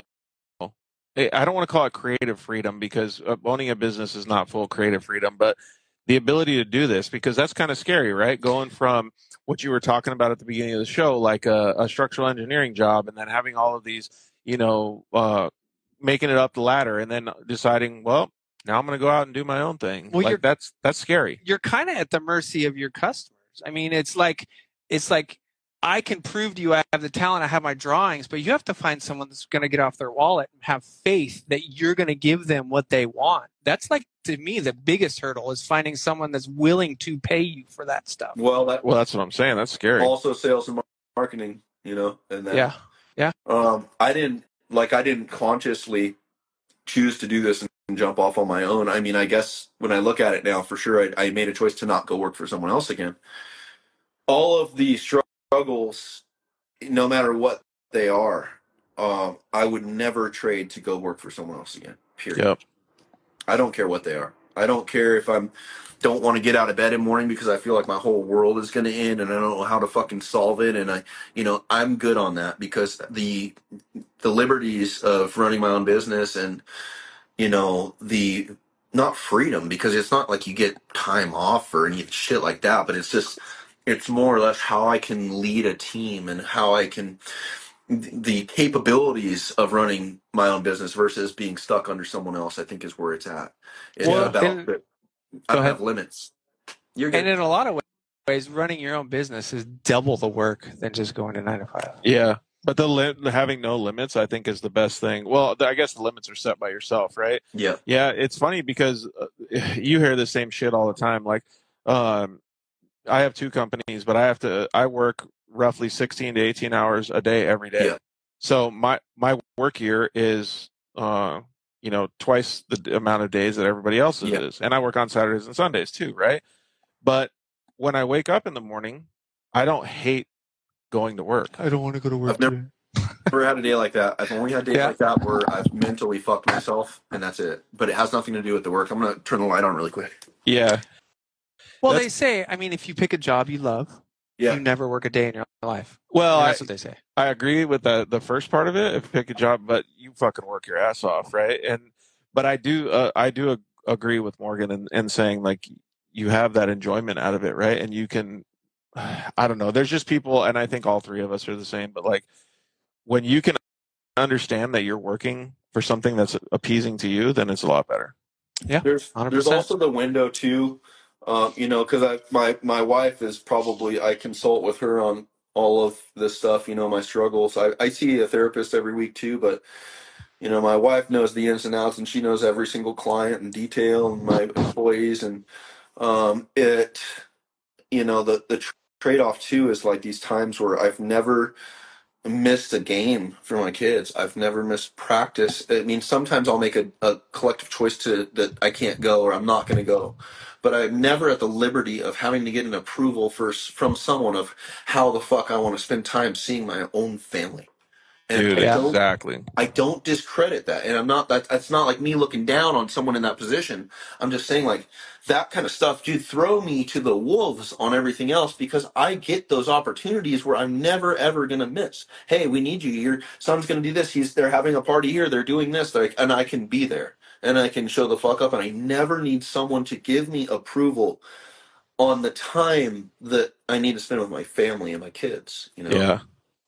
It's pretty crazy, man. It's a big deal. Yeah. You had some other questions, didn't you, Mila? Yeah, I did. Let's keep talking. I saw a good question in here too. There's a question I'm seeing. What encouraging words? Can I go back on that thing? Yeah. Okay. What encouraging words would you give someone starting their own business? And I think you guys could probably help with that too. Work a lot. Don't expect much. And this is what I learned from business. And I apply this to my life now. No matter what you do, no matter what you say, no matter what you charge, no matter what you deliver, no matter what you don't deliver, how somebody walks away from you feeling is going to determine if they're going to come back and give you money or they're not going to come back. If you make someone feel good, no matter what it is, with the product, with the service, with just a conversation, that's the best form of bringing in business, is how people feel about you. Yeah, well, or how they feel about themselves too. Yeah. Because I think that. Go Go ahead. ahead. Sorry. No, No, you're good. please, Morgan. I interrupted you, dude. What Hit it. go, dude. But I agree with what Mila said too. But I think there's two pieces to that. Like in the current business that I have, I'm not doing it for me, right? Like there will be financial rewards at some point. But the reason that I'm doing the Starstream business is because I want to see an industry grow from a position that it's never been able to grow before. We have had a very limited amount of technology that has helped off-road grow in people's eyes, right? Yeah. And when I started it, it was because I didn't have that ability to do it when I was racing. It was limited, and I can't call Home Depot and be like, "Hey, bro, did you see my last race?" They're gonna be like, "What the fuck are you talking about, kid? Like, Yeah. get out of here." But now, if we give people the opportunity to be able to have that, then it will grow an industry, right? It takes a long time. So I think to answer the question, I think you have to have a goal. Let's just say 5 years from now, off road, you can call Home Depot and they have be able to see your race. But what I've learned in the intermediary time is that everybody uses this as a different tool in their toolbox. Mhm. And the way that they're happy is by showcasing it in their own way. Yeah. So it goes back to what Mila said. And to me, it's gratifying because I get to see these people having success with something that helps them. Totally. I think too, some of the stuff is expectation based. If you have an expectation to start your own business for some shit like, well, I'm gonna get free time off and I don't have to do this and I don't have to, then you're already fucked and you're not in the mindset to even own a business, because the requirement for running a business is so much greater than a normal job, period. The that's one thing. And I think part of it for myself is believing in yourself. I mean, the simple way is having a solution for a common problem is like your number one thing for business. But really, I think doing it with no expectation, but this is just your passion and you can't stop yourself from the passion and you just need to be doing this and you're good at it and you stay on top of it. And I think all of that just trickles into success with a business. Yeah. And you're not thinking about making something thrive, and you're not thinking, I'm going to start a business and it's going to do good and I'm going to do this and I'm going to buy that. It's maybe that works for some people. That's not my path, and that hasn't been that. I just did something I believed in and I was so heavily invested in that it started to render its own success because of that. You had to live it. Yeah, You had to absolutely. live it in order to make it blossom. Yeah, 100%. It's just like how any type of musical band, like a band doesn't start out being massive, selling out to 60,000 people at a stadium. A band goes to the local bar, and play their music. They want to play their music. That's it. Doesn't matter where they're at. There's another one on here. With your past experiences working for other people, do you try to give your own employees more personal freedom also to spend with family, to leave early to watch sports and such? I mean, of course, I would never be some Nazi with that. My guys are very diligent as a team, and I could really go on a tangent about employees, but I could go on a bigger tangent about leadership and what that means. Because if you practice leadership and ownership as the owner and operator, then your employees will grow from that, and they will turn into these soldiers that are insane. Yep, 100%. And that's if like I've cycled through guys, and now I've had these guys, both of them, for almost 2 years, because in this last 2 years is when I've grown and watered myself, and it's spread into them. But giving them time, of course, they're so good about it. They tell me stuff like a month in advance. Hey, I'm gonna, I got this trip that's gonna be. Is it cool if I take Friday off and then maybe Monday, but I don't know yet? And of course, yeah, obviously, I get more just from the respect level of them asking and not expecting. Yeah. And they're asking me so far in advance, dude. I couldn't even do that. Like, thank you. I'm just more grateful that they do that, and I think it's just a respect thing. Everybody, you can tell when people slack and they're just I'm going to call them lazy fucks. And when Yeah. people aren't committed, and especially if you have employees that aren't as committed as you are, or you as a business owner are not as committed as your employees, that shit doesn't work. Yeah. And it will render these guys that just want to take time off. If there's guys that are coming in late, or they're shooting date, hey, I'm not going to be in today, and they hit you up in the morning, and it's not that they're fucking barfing or pissing out of their ass or some emergency with their family, then that's already a red flag. You're fucking. Yeah. I don't want It's that, dude. it's You know? an environment that you have to create. Well, It and that really doesn't is. mean like, and what you're saying doesn't mean like the boss has to be this little sissy. Like you can still be a gnarly boss and you can still like lead them in the right direction. You can still tell them to fuck off. They did it wrong, but you got to make sure that the leader understands that they are still human beings. And it's respect Yeah. all across the board. It's respect. I used to always go ahead. It's okay. I was just getting at. Go ahead, Emila.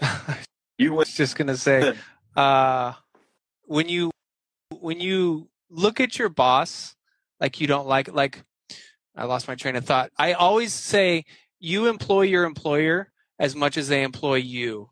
And if you have no respect for your employer, you shouldn't be there. Yeah. It's a two-way street. Like you have to have, it's like a marriage. You have to get along in order for Morgan to make money, Morgan's employees make money. We all grow together. So that environment has to be top notch. Dude, one of the little like things that I learned, my dad owned a transmission shop in a small town in Arizona, and one of the things that I learned the most from him was he offered a week's paid vacation the following year if you didn't miss any work the year before. So if in 2024 you didn't miss any work, you showed up to work every day, you got a week's free vacation. You could go on a cruise, I don't know, $1,000, whatever it is, right? Yeah. And so all of a sudden, every motherfucker showed up for work every day.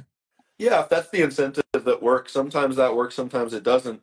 I don't have any issues like going back to it with guys taking time. Both of my guys don't have kids, and if they did, like I know one of our guys that's going to come in soon that's part of the team. He has a 2-year-old, and I've had all that.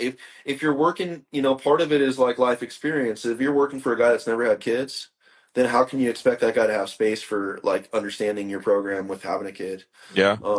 I give all of them whatever time they need in their extreme. It's just a respect thing, just like you guys say. If as long as they're respectful, if they're blowing shit off or they're being slackers, like they're not going to be with me no matter what. So one thing that we do every time we hire somebody is we go through the interview process and we ask a question. How would you handle this certain project or situation, right? Always, always, always, always, the laziest person will tell you the best way to handle that project. Then you kick them out and you hire the other guy and do it that way. Yeah. Well, I think there's stuff to be said about that. If I could figure things out more, then I'd maybe do things like that too. I just don't. Hey, so somebody keeps asking to talk about the Blackbird project. Wait, before we get there, I got a two-parter. I got a two-parter. Yeah. We got a half hour. You got a half hour? I got all the time. I know You got I'm getting low battery things, so I'm just all right. I'm pre-running my scheme to plug this computer cord in, and it's gonna reach. Yeah, so we're good. Cool. So, I actually thought of this myself because I've been fortunate enough to been allowed to do my own designs on other companies' vehicles. Someone asked, I forget the screen name, I apologize. How much creative freedom do your guys get when it comes to certain aspects? That's a tricky one, dude, and it is. It's not so much. I'm not like an asshole. Like for reference, and I don't think Kevin will have any discrepancy, but I used to work at H&M for Kevin. Kevin runs this business where he does things one way, no matter whether you have a better design or something that would be more streamlined or more efficient in production or anything. It was a constant headbutt because he wants to do it this way, this way, this way. Our branding in our business is so tailored to design and style. That is the hardest thing. I love teaching. I plan to teach everything I know on a platform that's available to the world. But when I go into that phase, I'm like, man, design is the hardest thing to teach because that's the one thing that I don't really think about and I can do just fluidly. And it's hard for the guys. They definitely, it's very similar to if you move to a foreign country and they were speaking a different language. at some point living in that household, you're going to start picking up on cues. Yeah. You're going to start figuring out how to speak that language. Some people might have may be more adept to learning that quicker, and some people might not. And so the guys definitely, I start to let the design trickle into their own creative liberties, but really it's big vision stuff, and they're totally okay because with Alex and Colin both, they've been in some instances where I know they've questioned things like, man, is this going to look okay? Like, Yeah. and every time, again, not in an egotistical way, but like my skill set and my gift is design, and I take them through these projects where it's like an experience for them because they're trusting me to lead them in the design, and then Yep. they I was do it, just going to say that. That's a good leader. and they do they're not as hesitant now because they know the outcome, like same with Vivian or the Truggy or anything we've built, where they step back and they're so proud. Yep. And they're so fulfilled and nourished from that they trust me with design. I can't trust them to do design like I do because it's just not at that caliber. I spent my whole life, like, my brain is retarded or different. Something is off with me where design is easy for me and it comes fluid. So, Colin has more seat time fabricating with me. He's my lead fabricator, and I do let him have some creative liberties, a lot more. Maybe 40% sometimes max. There's a lot of times where I let him go on a template, and then if I'm there, then I'll come over and I'll revise it for him. But I'll say, show me something first. I'll give him, it needs to be here, draw it out to here, have it land tangent here, and then just fill all that in and show me what you get. Dude. And then I'll let him go. And then it's better for me to critique that because, like, at Art Center, that's what I would do. We'd put up our work on the wall, and then we'd go around with the class and the instructor, and we'd critique it. The classmates would critique it, the instructor would critique it. This is okay, don't like that. This needs to be different. And it's constructive criticism, and as long as you're not insecure about it, you're only helping the person grow. So it's the same with Colin. Like, I come in and I'll be like, all right, I like this. I would put this brake right where the directional change on the top plate goes here, and I explain it to him. And then it registers in his file folder in his brain for next time. And then it might just be a little percent that helps him for the next design. And so I grow him like that. For him to create a dash or something is going to be, that's going to take a long time. Yeah. So I do control. I have to have that control because that's what makes us who we are with MCD1. If I just say, hey, go build a bumper on this thing, like a lot of shops do that, right? They're like, hey, build a bed cage for that, build a bumper. Then my branding is so far off that it doesn't tie into us as a whole. It's the way. That makes sense. It works like that a lot. There's a couple things that I got from that. I mean, like, you could use Troy Lee Designs as the same kind of example, right? Like, or any other creative company. But what you're doing and what I'm reading behind the scenes is that you're cultivating them to actually give them the opportunity. And they're working hard enough to be able to absorb the information that they can actually progress and build themselves up. And I think that's really the first questions that we asked in the conversation is, what advice would you give to people? Well, you might not be able to give them a one-liner, but you can give them a lifetime of advice. And you're doing that with the guys. Absolutely. And that's the same thing. I support them. Like with Colin, he's 25. He's one of the greatest examples of a 25-year-old that I have came across to date because so many kids that are 25 are not optimal examples of human beings. And, with him, I always tell him too, I say, dude, whenever I'm here to support you, whenever you are at a point where he's so hungry, it doesn't even make sense that he would want to stay with me forever because kids like that, when they have heads on their shoulders like that, they should fucking go get the world. Go get it. And that's what I tell him. I say, I'm grateful for you every day that you're here. And if there's ever a time where you want to grow or you want to branch out, you want to do your own thing, I'm going to support you. Like, that's what I'm here for. I'm here to support you. I can only imagine, like, you being the leader that you are now, being like, wow, this kid is like, he's going to be good in 10 years. Like, he's going to be fucking awesome. He's amazing already. They're so hard to find, too. Yeah. Once you find that one, you're like, oh, I'm just going to water this one, dude. Yeah. 100%. Well, I don't ever want to get into a spot where I feel like it's a necessity. I want to know, like, no matter what, I'm still at a point where if all else fails, I can run I'll steer this fucking ship, dude, and I'll run this motherfucker, you know, like, and I still have that. I'm not at some thing where I have this huge overhead and there's 12 cars and there's 15 employees and, you know, I don't feel that like, oh my God, if I don't have these people or this guy, then I'm fucked. Like, I don't want to put myself in a position like that, you know? Yeah, So, sometimes that growth is scary, right? It's scary, It dude. It is. happens fast. but it's also accepting the things you cannot change. Like if people leave, they leave. You put your time and Yep. invest in them for what they give you. And if they're putting their sweat equity into your business and they're helping you and they're fucking busting their ass, then dude, every day counts. Yep. If they Well, if you decide they're going to move on, it's if fine. you really think about it, you're just renting them. I don't I'm an employee. like that. That's the way I see it. I don't I'm being either. rented 8 hours a day, and Yeah. I give you a service, you give me some money, and that's how it's kind of how it is. But Yes. you have to have that environment for the rental to Sure. stick. There's another youngster you're affecting. So Seth Quintero just chimed in. Says never met Morgan, but when the guy speaks, I really tune in. What's up, Massive Seth? fan. I like watching Seth's journey. He's a hell of a driver. Dude, Seth You has just had like a it because he journey. has such beautiful I hair. know it's because I want to get those Dakar tires on the cheap. Oh, perfect. Yeah, there you go. Give me the We got to takeoffs. We got to see Seth at Crandon. He did a really good job Yeah. too, man. It was cool Yeah, to see he him do some hopped short in, course. right? That was kind Yeah. of a foreign vehicle. Yeah, it was cool to see him do all that stuff. You guys want to just talk about the Blackbird? Yeah, let's do the Blackbird.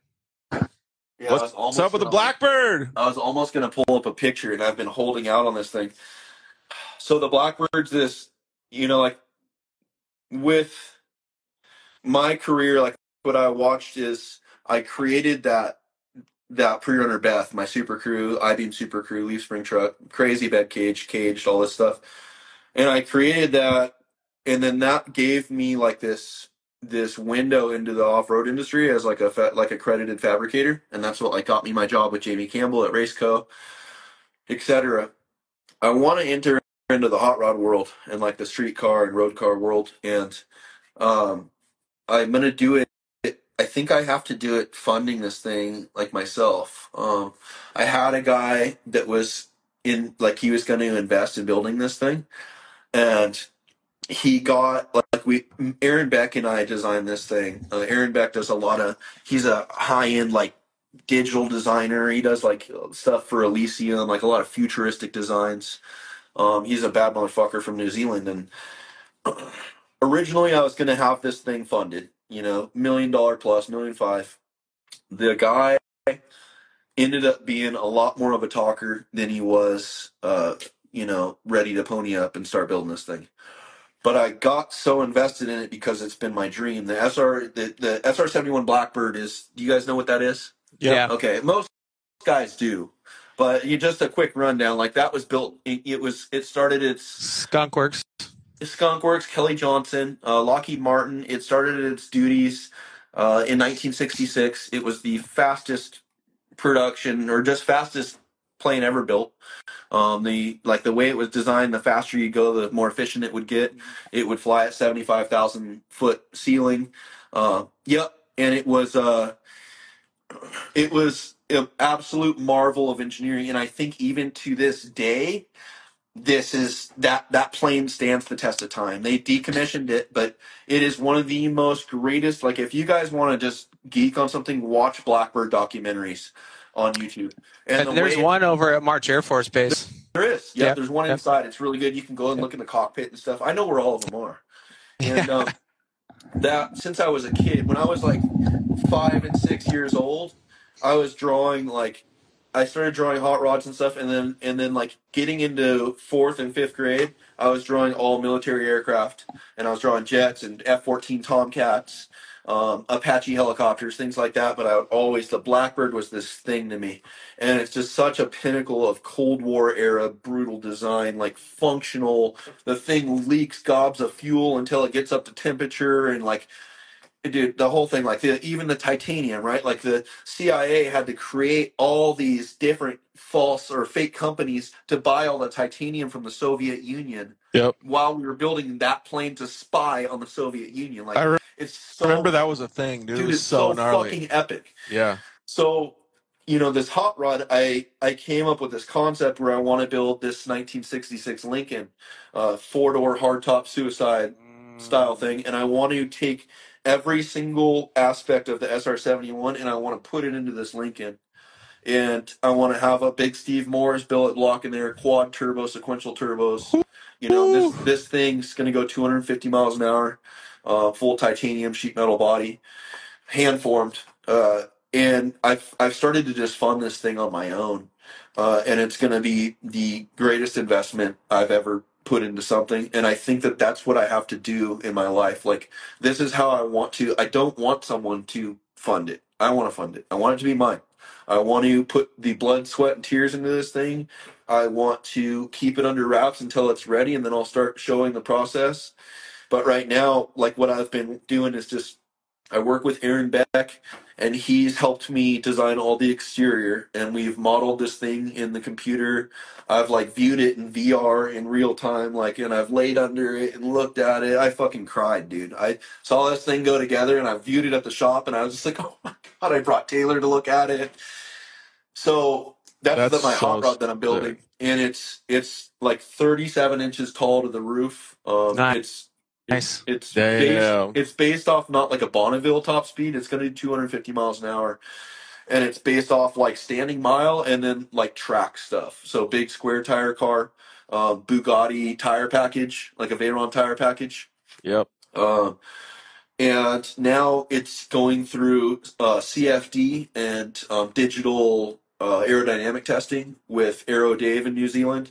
So I've been like getting on phone calls Aaron and I will catch up on design, and then Dave and Aaron and I will get on like a Zoom call or a team viewer, and then we'll run through all the aerodynamics analysis on the thing. And I have all those badass images where all the air is going through and where it's being disturbed. So we're on our second round right now to get, more aerodynamic into the thing. I agree with what you're saying on all this stuff, though. Yeah. Like doing it self-funded, like, because the gratification, the self-fulfillment, like the realization of like the goal, the process, like every single thing matches up with your personality and your drive.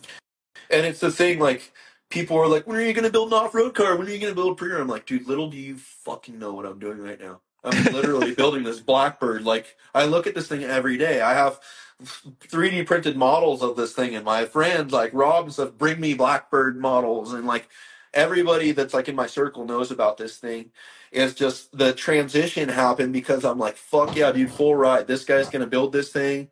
Like, we're gonna hit this thing. We'll spend big budget on it. We'll start working off chunks, and it didn't work out, but it was perfect because when the guy saw the image, he's like, he didn't see the vision. And if that guy already I'm so glad I showed him the image early on, because if we would have gotten deep and then he goes, dude, I don't see it, that's the wrong guy. Yeah. He signed up for something he didn't want to. Yeah, and it's just, I get so much now where I'm like, yeah, I want to be stressed out. Yep, I want to figure out when I'm going to need to pay for this and how I'm going to get this. I've never even cashed in on vendors. I've never said, hey, I'm building this dream project. Can you guys help me? I've never done that. So this is my thing. Like, this is my next project. And when we get into a different facility, then I'll start working on this thing. And, it'll be the frame on it.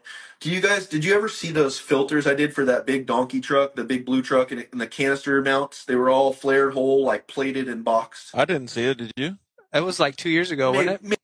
Maybe 2 years, a year and a half. But it was, I built it off like a blimp, like an airframe style, where it's very thin material, but it's all flared holes like dimple dies, and it's all boxed. So it's extremely rigid, but there's more hole than there is material. Proper. That's how you're supposed to do dimple dice. Right. And so the whole chassis on this thing, I'm gonna have Joe help me like design it in SolidWorks, but it'll be the whole chassis inside the car, like even the upper cage will all be airframe, where it's complete flared hole, box, TIG welded everywhere. There's no tubing. I thought about doing that a long time ago. I thought it'd be so rad. It'll have like seats that are modeled like ejector seats. It'll just be a 2-seater. You'll open up the suicide doors, and they'll be just all like cold piping on one side, hot piping on the other side. Nice. The turbos will be in the back seat staggered. 30,000 horsepower. So Jesus, dude, that'll be insane. Hey, have you ever seen the movie the World's Fastest Indian? Yes. Yeah, I saw that. That's what this story reminds me of. Just the dedication and love. Yeah. So that's the Blackbird. It's like my constant. Sometimes I put little previews of it on my like story or something, just because I'm like, when I get stuff from Aaron, I'm so excited, but I don't want to just show it yet. And once we start developing the chassis, then I'll probably just cover it just like I do everything else, and we'll just start going in depth. I love to share the journey that I'm on with everything, you know, and I don't care if it's hard or if it's negative or if it's a failure. I'm so grateful for my life just in general. And I'm so grateful that I don't have vices and I don't have addiction or alcoholism or something that plagues me every day, that brings me down, that I'm dropping promises to myself on. Like, I spent years doing that and it just fucking ruined me. And now I just feel like this. I can't stop and I can't not share all of this stuff because it's so exciting to me and I'm so grateful for it. It's almost like you've lifted the blanket off all the demons, and now the positive is just propelling you forward into this new world. Yeah. That's what I'm getting out of it. Dude, I love that, man. It's a second life. Yeah.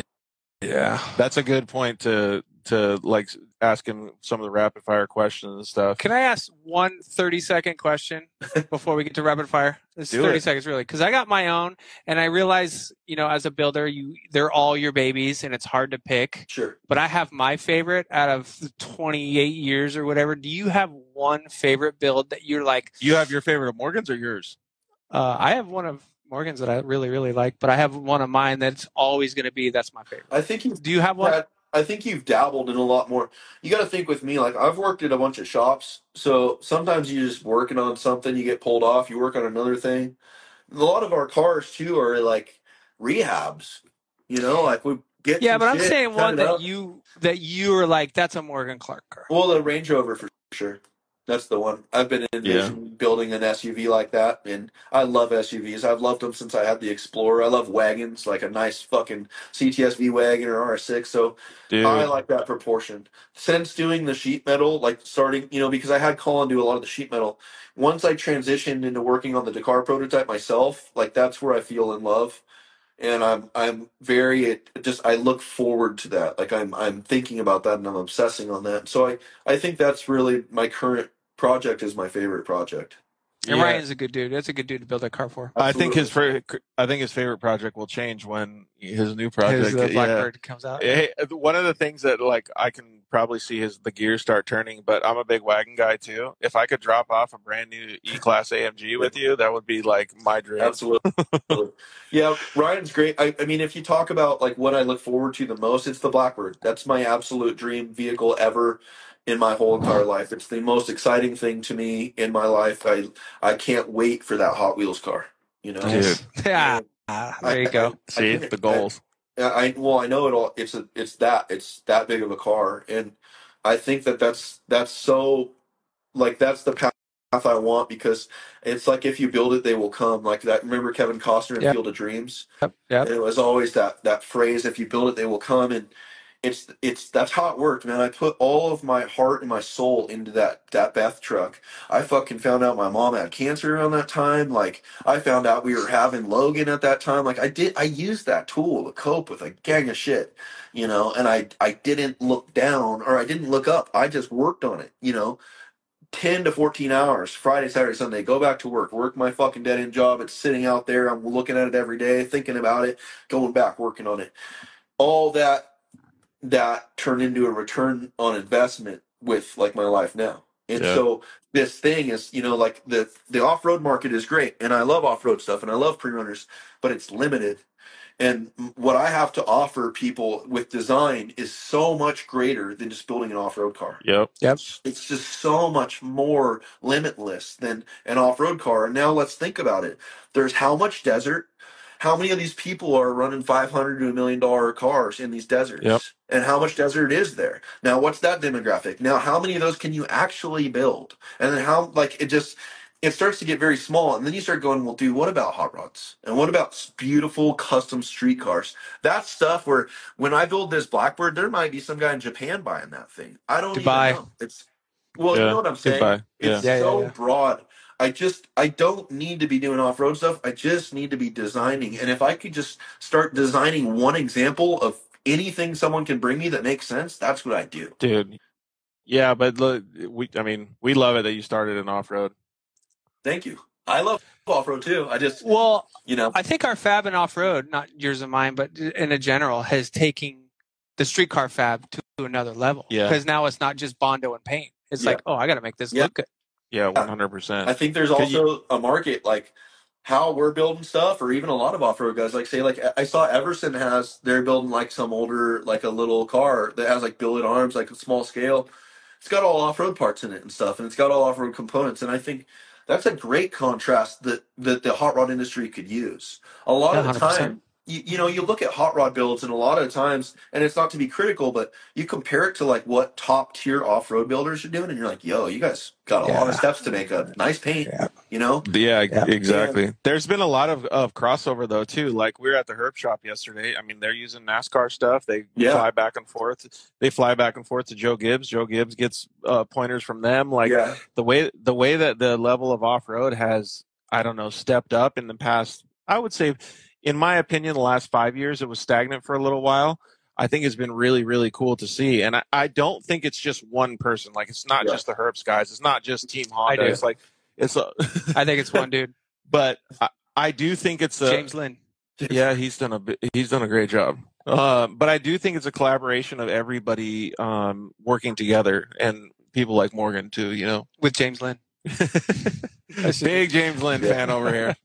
There's a lot of people. No, just technology wise, because he's the brakes and the ECM and tuning, and it's taken it. And then you got Joe Gibbs, and then you got the Fab, of course. But just my opinion. Yeah, well, that's technology. I think too, it's blown up over the last few years too because of just social media for sure. People being inspired and seeing stuff, you know, and creating, and then also, you know, manufacturing and resource capabilities. There's a lot more resources than there was. There's a lot more people that are able to make these parts for people, and there's a lot more technology that's at the fingertips of people that are just willing to learn how to use the programs. Yeah, dude. You know, so exactly. Easy. All right, well, let's wind this down so we can get to the rapid fire questions. But I do want to say that a lot of the stuff that we've been talking about has really got me motivated because of the fact most of it's the way you think, Morgan. And dude, I appreciate your creativity more than you know, and I appreciate your skills more than you know. But none of that comes without your mindset and the way that you live on a daily basis, right? You get up in the morning and you do these things, and you family oriented, and you have a soulfulness about you, and all of these different things.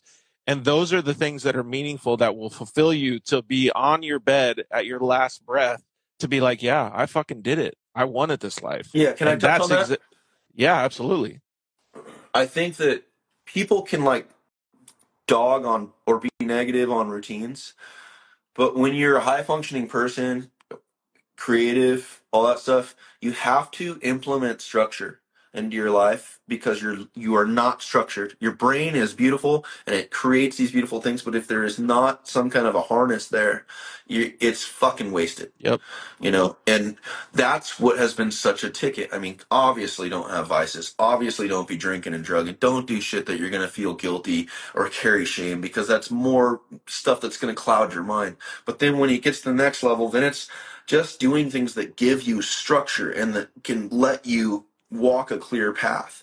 When you talk about laying on your deathbed, that's also something that happened to me a couple years ago, where I go, dude, well, I'm 37, and I go, how, like, at what point here do I start to act like someone that I can fucking be proud of? Is this the person that I want to be when I die? Do I want my kids to look at this guy? Is this how I want to look? Is this how I want to feel? Is this how I want to eat? Is this me?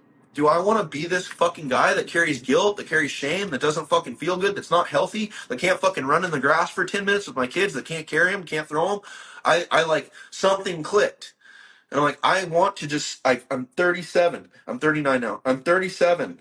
I want to spend this other half of my life just doing everything I fucking can every single day to be the best person I can. And that doesn't mean that I'm perfect, and that doesn't mean that I'm successful and that I'm just winning. It's just, it's applying those principles every day where you can be building to the person that you want to be, someone that your wife can be proud of, someone that your kids can be proud of, people around you, and yourself. When you're dead and you're looking at yourself and you're like, fuck, dude, I made a fucking effort. I didn't just let this shit go. I didn't just waste these years. I did this shit. Like, I got after it. Whatever it looks like. It doesn't mean that if I don't have a Ferrari or I don't have a fucking P-51 Mustang when I'm 65, then fuck it. No, it's just about that conscious effort. And what that's given me too is if stuff is tough, I know that I have things every day that I can do where I'm going to feel good about it and I can get through it and then it gets better. Dude, 1,000%. I could personally tell you, when you're on your deathbed, you think about nothing but your kids and your wife. I don't know. I've heard a lot of theories on that. I've heard that you reflect on your whole life. I've heard it all flashes through, and you look at every single instance of how you've treated other people, and like a lot of experience goes right, like it's just like a flashcard through there. Yeah. You know? Yeah. What else do you got? I You would want to do questions? Yeah. Yep. Well, Rapid fire, man. I want to say this, though. I don't want to get too deep into it, but I have been in that place, and it's very much more like what Morgan explained. It didn't happen to me. I just remember laying there like, my kids are going to wonder why I'm not coming home. But that's just me. It's kind of crazy. But it is crazy. I appreciate that you can foresee that and you have the forethought to make sure that you're living every single day to the fullest. Motivational, by the way, brother. Hell yeah. I feel like I just went to a therapy session. All right. Morgan Clarke, are you ready for rapid fire Q&A on the Dirt Life Show? Yeah. Does that just mean I need to answer quickly? Oh, shit. We can't hear you. We lost him. Can you hear us? Yeah. Oh, okay, there you are. We got you back. All right, Mila, I'll go first, and then you go after. Tacos or hot dogs? Tacos. Chicken or asada? Oh, fuck chicken. You go, are you thinking Chick-fil-A right now? Or are you thinking protein, about just protein? Protein. Yep. Where are you getting those chicken tacos at? Not off the street. Dunes or the river? Dudes. Action shots or still shots?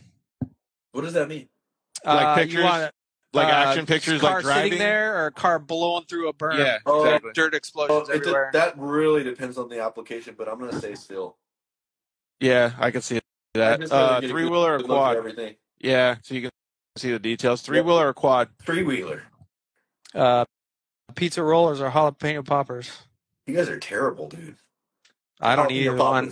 Jalapeno poppers. Coffee or tea? Coffee. This is my favorite. Favorite movie? Terminator 2 Judgment Day.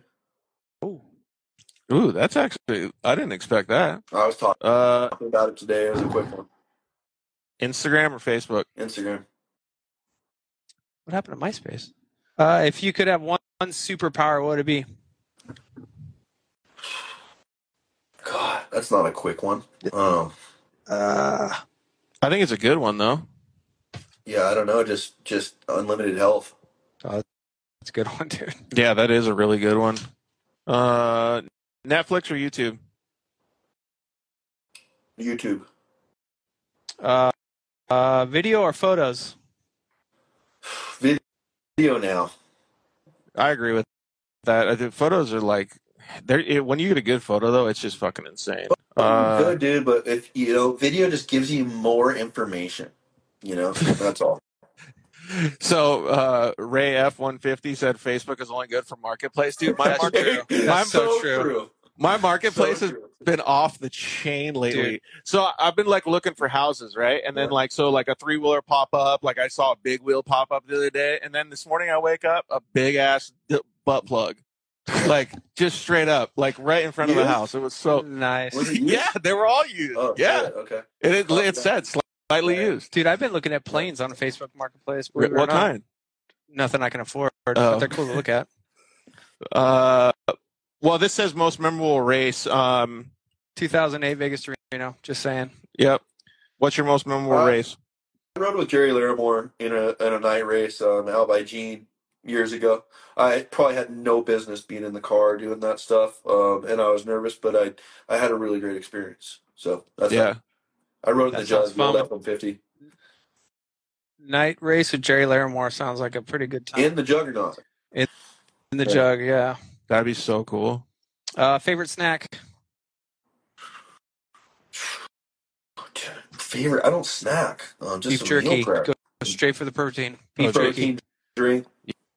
Yeah, I was gonna say big protein drink guy, or I was thinking like maybe a protein bar or something. I literally use food for fuel now. Like that's it. Yeah. So Yeah. Supercross or motocross? motocross. If you could, what other form of racing would you like to try? Hey, This is first off, how come you guys don't answer these with me? I want to hear your stuff. Yeah, we can. Supercross I can if or you want. motocross?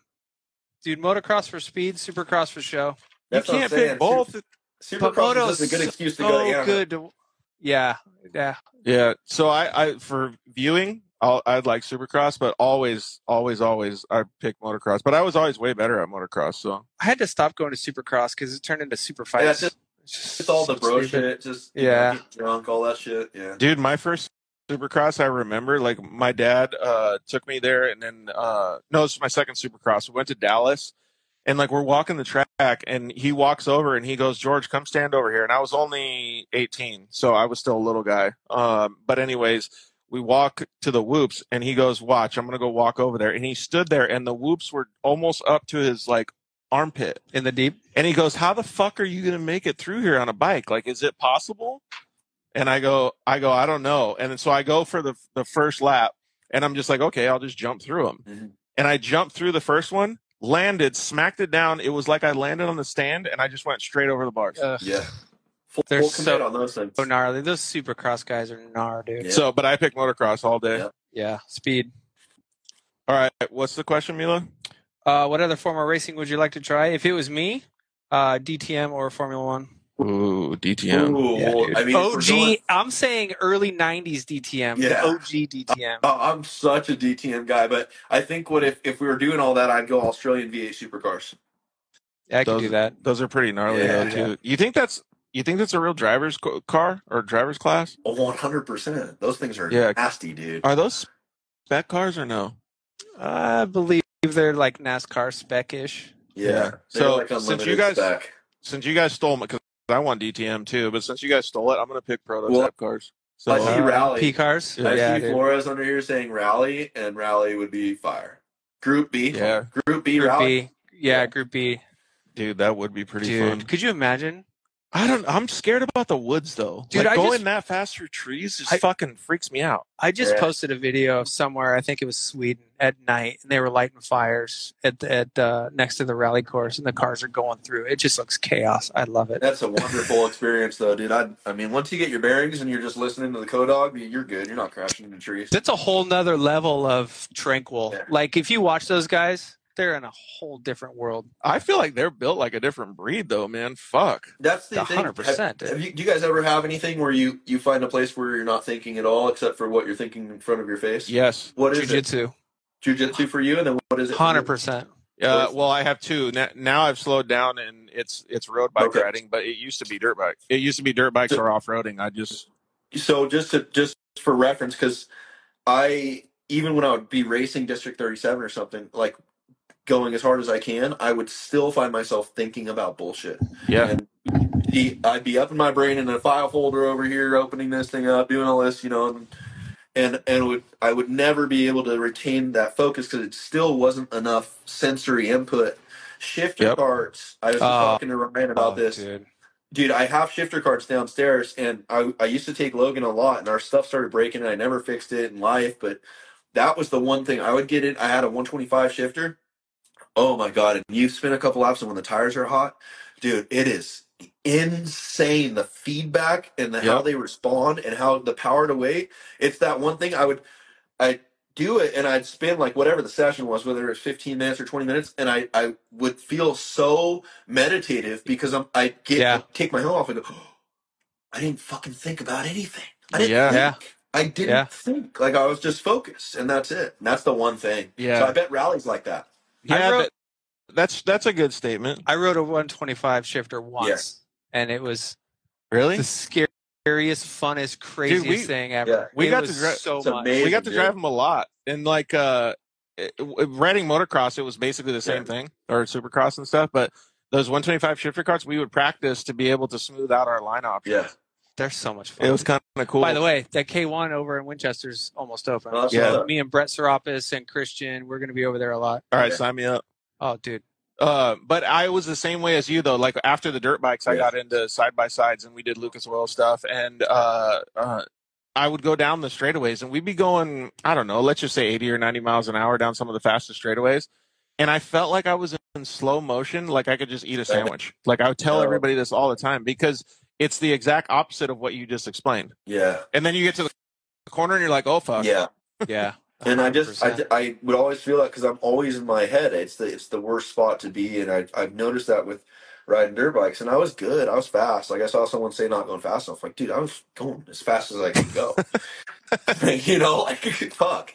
And I just noticed that like I can't get away from that thinking in my brain and just the over thought process of stuff when I don't need to. Dude. Jiu-jitsu. You know what he'd be good at though is the swamp boat racing where the guy just goes left and right. He'd be super good at that because they're This all is dude, but I love that. your brain would be able to like to comprehend and yeah, dude, that'd be sick. What's the next one? Oh, speedboat or dragster. Speedboat. oof. What are you going with? I'm a land mammal, dude. I'll take the dragster. I think I'm going dragster too. I just found pull that bitch apart every time you run it. You're gonna rebuild the engine and stuff. That's what No, I got dudes to do that. dude. My team, my crew. That's actually a good point. I'm not that good at sitting in the pits when all that fuel is what the nitrous is at when they rebuild the motor. It's just mind-boggling to me. A guy takes apart, what are they, 20,000 now? 10,000 horsepower? Yeah. In 40 minutes or 20 minutes, they take it apart, rebuild it, put it back together, and go do 4 seconds. That's chaos. That's Have you sat there and watched them rebuild it? The efficiency, and then you're really just running a quarter mile. If I can go get in a speedboat and rip that thing to Catalina, dude, come on, you know? That's a good point. We both follow what is Vehicle magazine, where they have the speedboats from the 80s in Miami. All the Coke Runner boats too. Yeah, that makes me not want to do it, dude. We've been doing a lot with offshore boat racing. We just did a big race down there for those guys. It was so sick. They got some jet engines. You want to talk about money? You think trophy trucks have money? Oh no, dude. Those are like each one of those boats was $3.5 to $4.5 million. Jeez, each dude. boat. Yep, that's bad. It was gnarly. That's badass, dude. That was it. Oh, chips and guacamole or fries and ketchup. This one should be pretty easy. Chips and guacamole. Yeah, bro. All day, dude. Yeah, all day. We actually had a one that was I forgot what it was, but let me see if I can find the question because somebody asked a good one in here. Oh, I can't find it now. Oh well. Standing mile in a built streetcar is more impressive. I like watching those shows. Like sometimes I'll watch 1320 stuff, you know. Yeah. Or do you have a favorite hypercar? Oh, that's so tough. Not supercar, hypercar. It's so tough. I mean, I really appreciate all the Pagani stuff and the Koenigsegg's. See, this why I like this guy. Mine is a Huayra. Yeah, the design. That's the thing, dude. With supercars, people don't understand. I don't necessarily love them for their statistics, but their design. Yeah, they have amazing design. I can look at like Lambos and Ferraris and everything above that, but I can grasp the design. They are. Oh, dude, yeah. So Pagani and Koenigsegg. Yeah, the Huayra to me with the outside sleekness, but the inside vintage / cockpit style with the billet. That's it. Yeah, that's it. Dude. What about you, George? What kind of supercar would I get, or a hypercar? Yeah. No, I'd agree with you guys, but honestly, like, I'm still like, I will go back and say like, I don't need a hypercar anymore. Like, I really want my station wagon that's fast. Yeah. What about just that guy? What about old supercars? If you guys could have an old supercar, what would you have? Old supercar? F40. Reference? Okay. F40. I would take a CLK GTR. Mercedes. Yeah. Super rare. I love those cars. Yeah. I'm a Ferrari guy though. I like the Ferrari. I got to drive one in Vegas and I was like, I'm sold. Since I used to have an E55, that's why I'm so into them. But like, I would probably pick Morgan's. But if I can't, the picture on the wall when I was a little kid was a Lamborghini Countach. Have you ever been in one of those? Oh, they're so small, dude. They're pieces of shit too. Yeah, I guess you They're have to insane. sit out the window. You have to open the door and sit out to back them up. Yeah. Really? I guess. I Pretend saw like- one at SEMA and I was like, dude, this is a small ass car. Yeah. The CLK GTR, like back in the 90s or whenever they did that thing, dude, all That like thing's suede, you know, mechanical manual shifter. Like, dude, that thing was fucking crazy, dude. Roof scoop. Okay. So today, CTSV or E63 AMG Black. Yeah. I really like the Black Series. Yeah. I don't think you're not talking about the current Black Series cars. You're talking about when they did No, the run-of ones. 2008, 9, 10, 6, 8. The one with the gutted interior? Yes. 9 or 10, right? Yeah. Or something Yeah, around there. somewhere around. Yeah, somewhere where around the there. interior was They gutted? had the C class one, and then they had two different models, right? They had the C class, which was the more production, and then they had that like, what was the coupe one, like with the drawn out front end and stuff. That wasn't that the E63 AMG Black?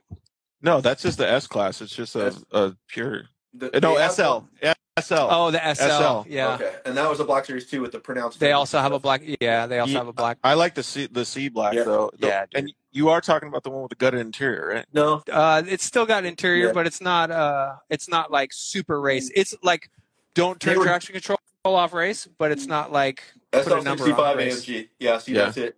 I Yeah. think F1 McLaren, Ryan Jennings said for the old supercars that would be a sick one. I would agree with Or- that. I would agree Yeah, with that would Yeah. be that The, would be sick too. I think the Ryan SL6 has a Roshan. Yes, he Have does. you seen that A car? Rawson. I Yeah. love that car. Yeah, I love What's that that? car. It's a kit car ish from Europe, yeah, it's a bad Really? Yeah. car. and he's had one. He's had it forever, and Yeah. I've always wanted it. Maybe he'll sell Dude. it. That'd be rad. I'll sell my 510 for that car.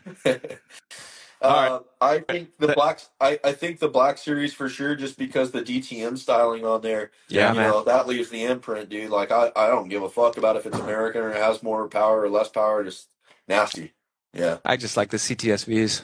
I'm just a big Mercedes guy. I love the blacks. I like the AMG Mercedes. They're pretty dope. But the blacks, I have a CTSV. I just have an older one, but it's just been I've put a lot of money into that car. yeah, well, that's what So- you pay for with Cadillac. Yeah. I don't know if you guys know who Justin Smith at Shock Therapy is. He just got a CTSV, and like you can't even like he'll go through tires in a day. I saw that video you posted. Yeah. Dude, it was fucking scary. Like he stood on it like at around 80 miles an hour, and we just started going around. I was like, "Oh, we're dead." Yeah, it was they're- just insane. They're bad to the bone. Dude, it was a cool ass car though. Yeah. But I'm a sucker for high horsepower, high luxury. That's why I like the Mercedes blacks. They're just Big luxury guy over here, Morgan. Yeah. I mean, I appreciate Infinity that too. driver. And the new, like the Gen 3 CTSV is great. Like the 2017s and 18s, I went and test drove one of those. I was going to get one of those a while ago, and they're great. I rode in one that was heavily modified, like on flex and pulleys and stuff, and it was an experience of like my stomach and stuff. It was like a ride at Six Flags. It gripped so hard, Yeah. you know, like it was fast.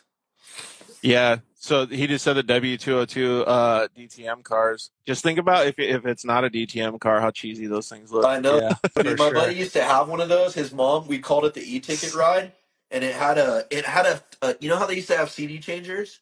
It Yeah. had a cassette changer. What?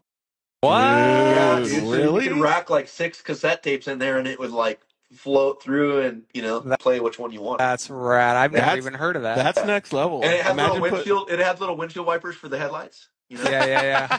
Yeah. Dude, doesn't that car just look like you just have blown out shocks riding to school? I could Does that make have that the a 12 racist cylinder joke. in I it? could go wherever you want with that. Don't those have V12s in them? I don't think so. I think those were just standard 6s or 8s. Oh. Man, it was really good talking with you, Morgan. I appreciate Absolutely. it. It was Thank you, cool to guys. dive deep and just kind of get to understand what makes you tick, dude. Like, to be honest, I didn't expect to have. Mila told me, he goes, George, you're going to have a lot of similarities to Morgan, and I didn't expect to have as many as I do, and I really appreciate the mindset that you have. Without getting too far into blowing you, I would just say the way that you are a leader and the things that you are doing to be able to push forward in an industry that needs help and to be able to showcase what a person that's creative can actually do with their life, help people, help industries, be a family man, all of these different things are very, very refreshing to hear, dude. And I appreciate you being that type of person. Motivational. Well, I appreciate that. I don't, see all that myself. I'm just, again, I'm trying to do the best I can every day. And I think everybody has ups and downs and hardships and all that. And I think there's key things you can do in your life to get through that stuff that can be a solid foundation no matter what, and that thing of just not stopping has been so helpful to me because I still get in dark spots, just mentally, and it's just that thing of just don't stop no matter what is so crucial to me. Yep. So I really appreciate being, sharing time with you guys. And Mila mentioned so much about your story, George, that I feel like I need to know. There's a lot to you that I'd love to invest time into figuring out and knowing. Yeah, one of these days we'll have to get all three of us have to sit down and get tacos or something. I still owe Morgan. I bailed out on Morgan at SEMA for Vic and Anthony's. I said, hey, man, I got a steak dinner on me at Vic and Anthony's. And we were going to meet up, and I was so bummed out with SEMA that I left a day early and left him hanging. So way to go, Dick. I know. We all got to get to Vegas and sit and have a steak dinner and hash it out. Well, yeah, that sounds good. We have this SEMA, and this SEMA is going to be pretty special for me because of the Dakar. That's going to go, and we're going to have it with Baja Designs. And I love when the companies are on my level where they're like, dude, bring it however you want. Doesn't have to have this. Just bring it however you want. Present it however you want, and we want to have it just like that. And it's their main car. It's in the main hall. So I'm gonna. Is that your first car at SEMA? Well, no. Last year we had Vivian there. Oh, okay, but it wasn't. But the blessing with Vivian is I didn't have to do any legwork of getting the car there. So I did the same thing. I came with Taylor and we did a turn and burn. I saw everything I needed to in one day and I was out of there. Yeah. And this one is going to be tricky because we'll have to be there for the extent, roll it in, set it up, be there, take it home. If there's any advice I can give you for SEMA, it's 90% not worth it, but there's always the 10% gems. Sometimes you got to walk through twice. Sure. Those are the 10% I go for. I don't go for 90% of it. The 10%, you'll find the little gem in the corner that's not in a big booth. You're like, dude, that's a beautiful car. Yeah, and I get that. I think last year I was really just there to go, hey, cool, we got a car in a booth. Let's go take that in for a minute. Let's look at people looking at it and stand back.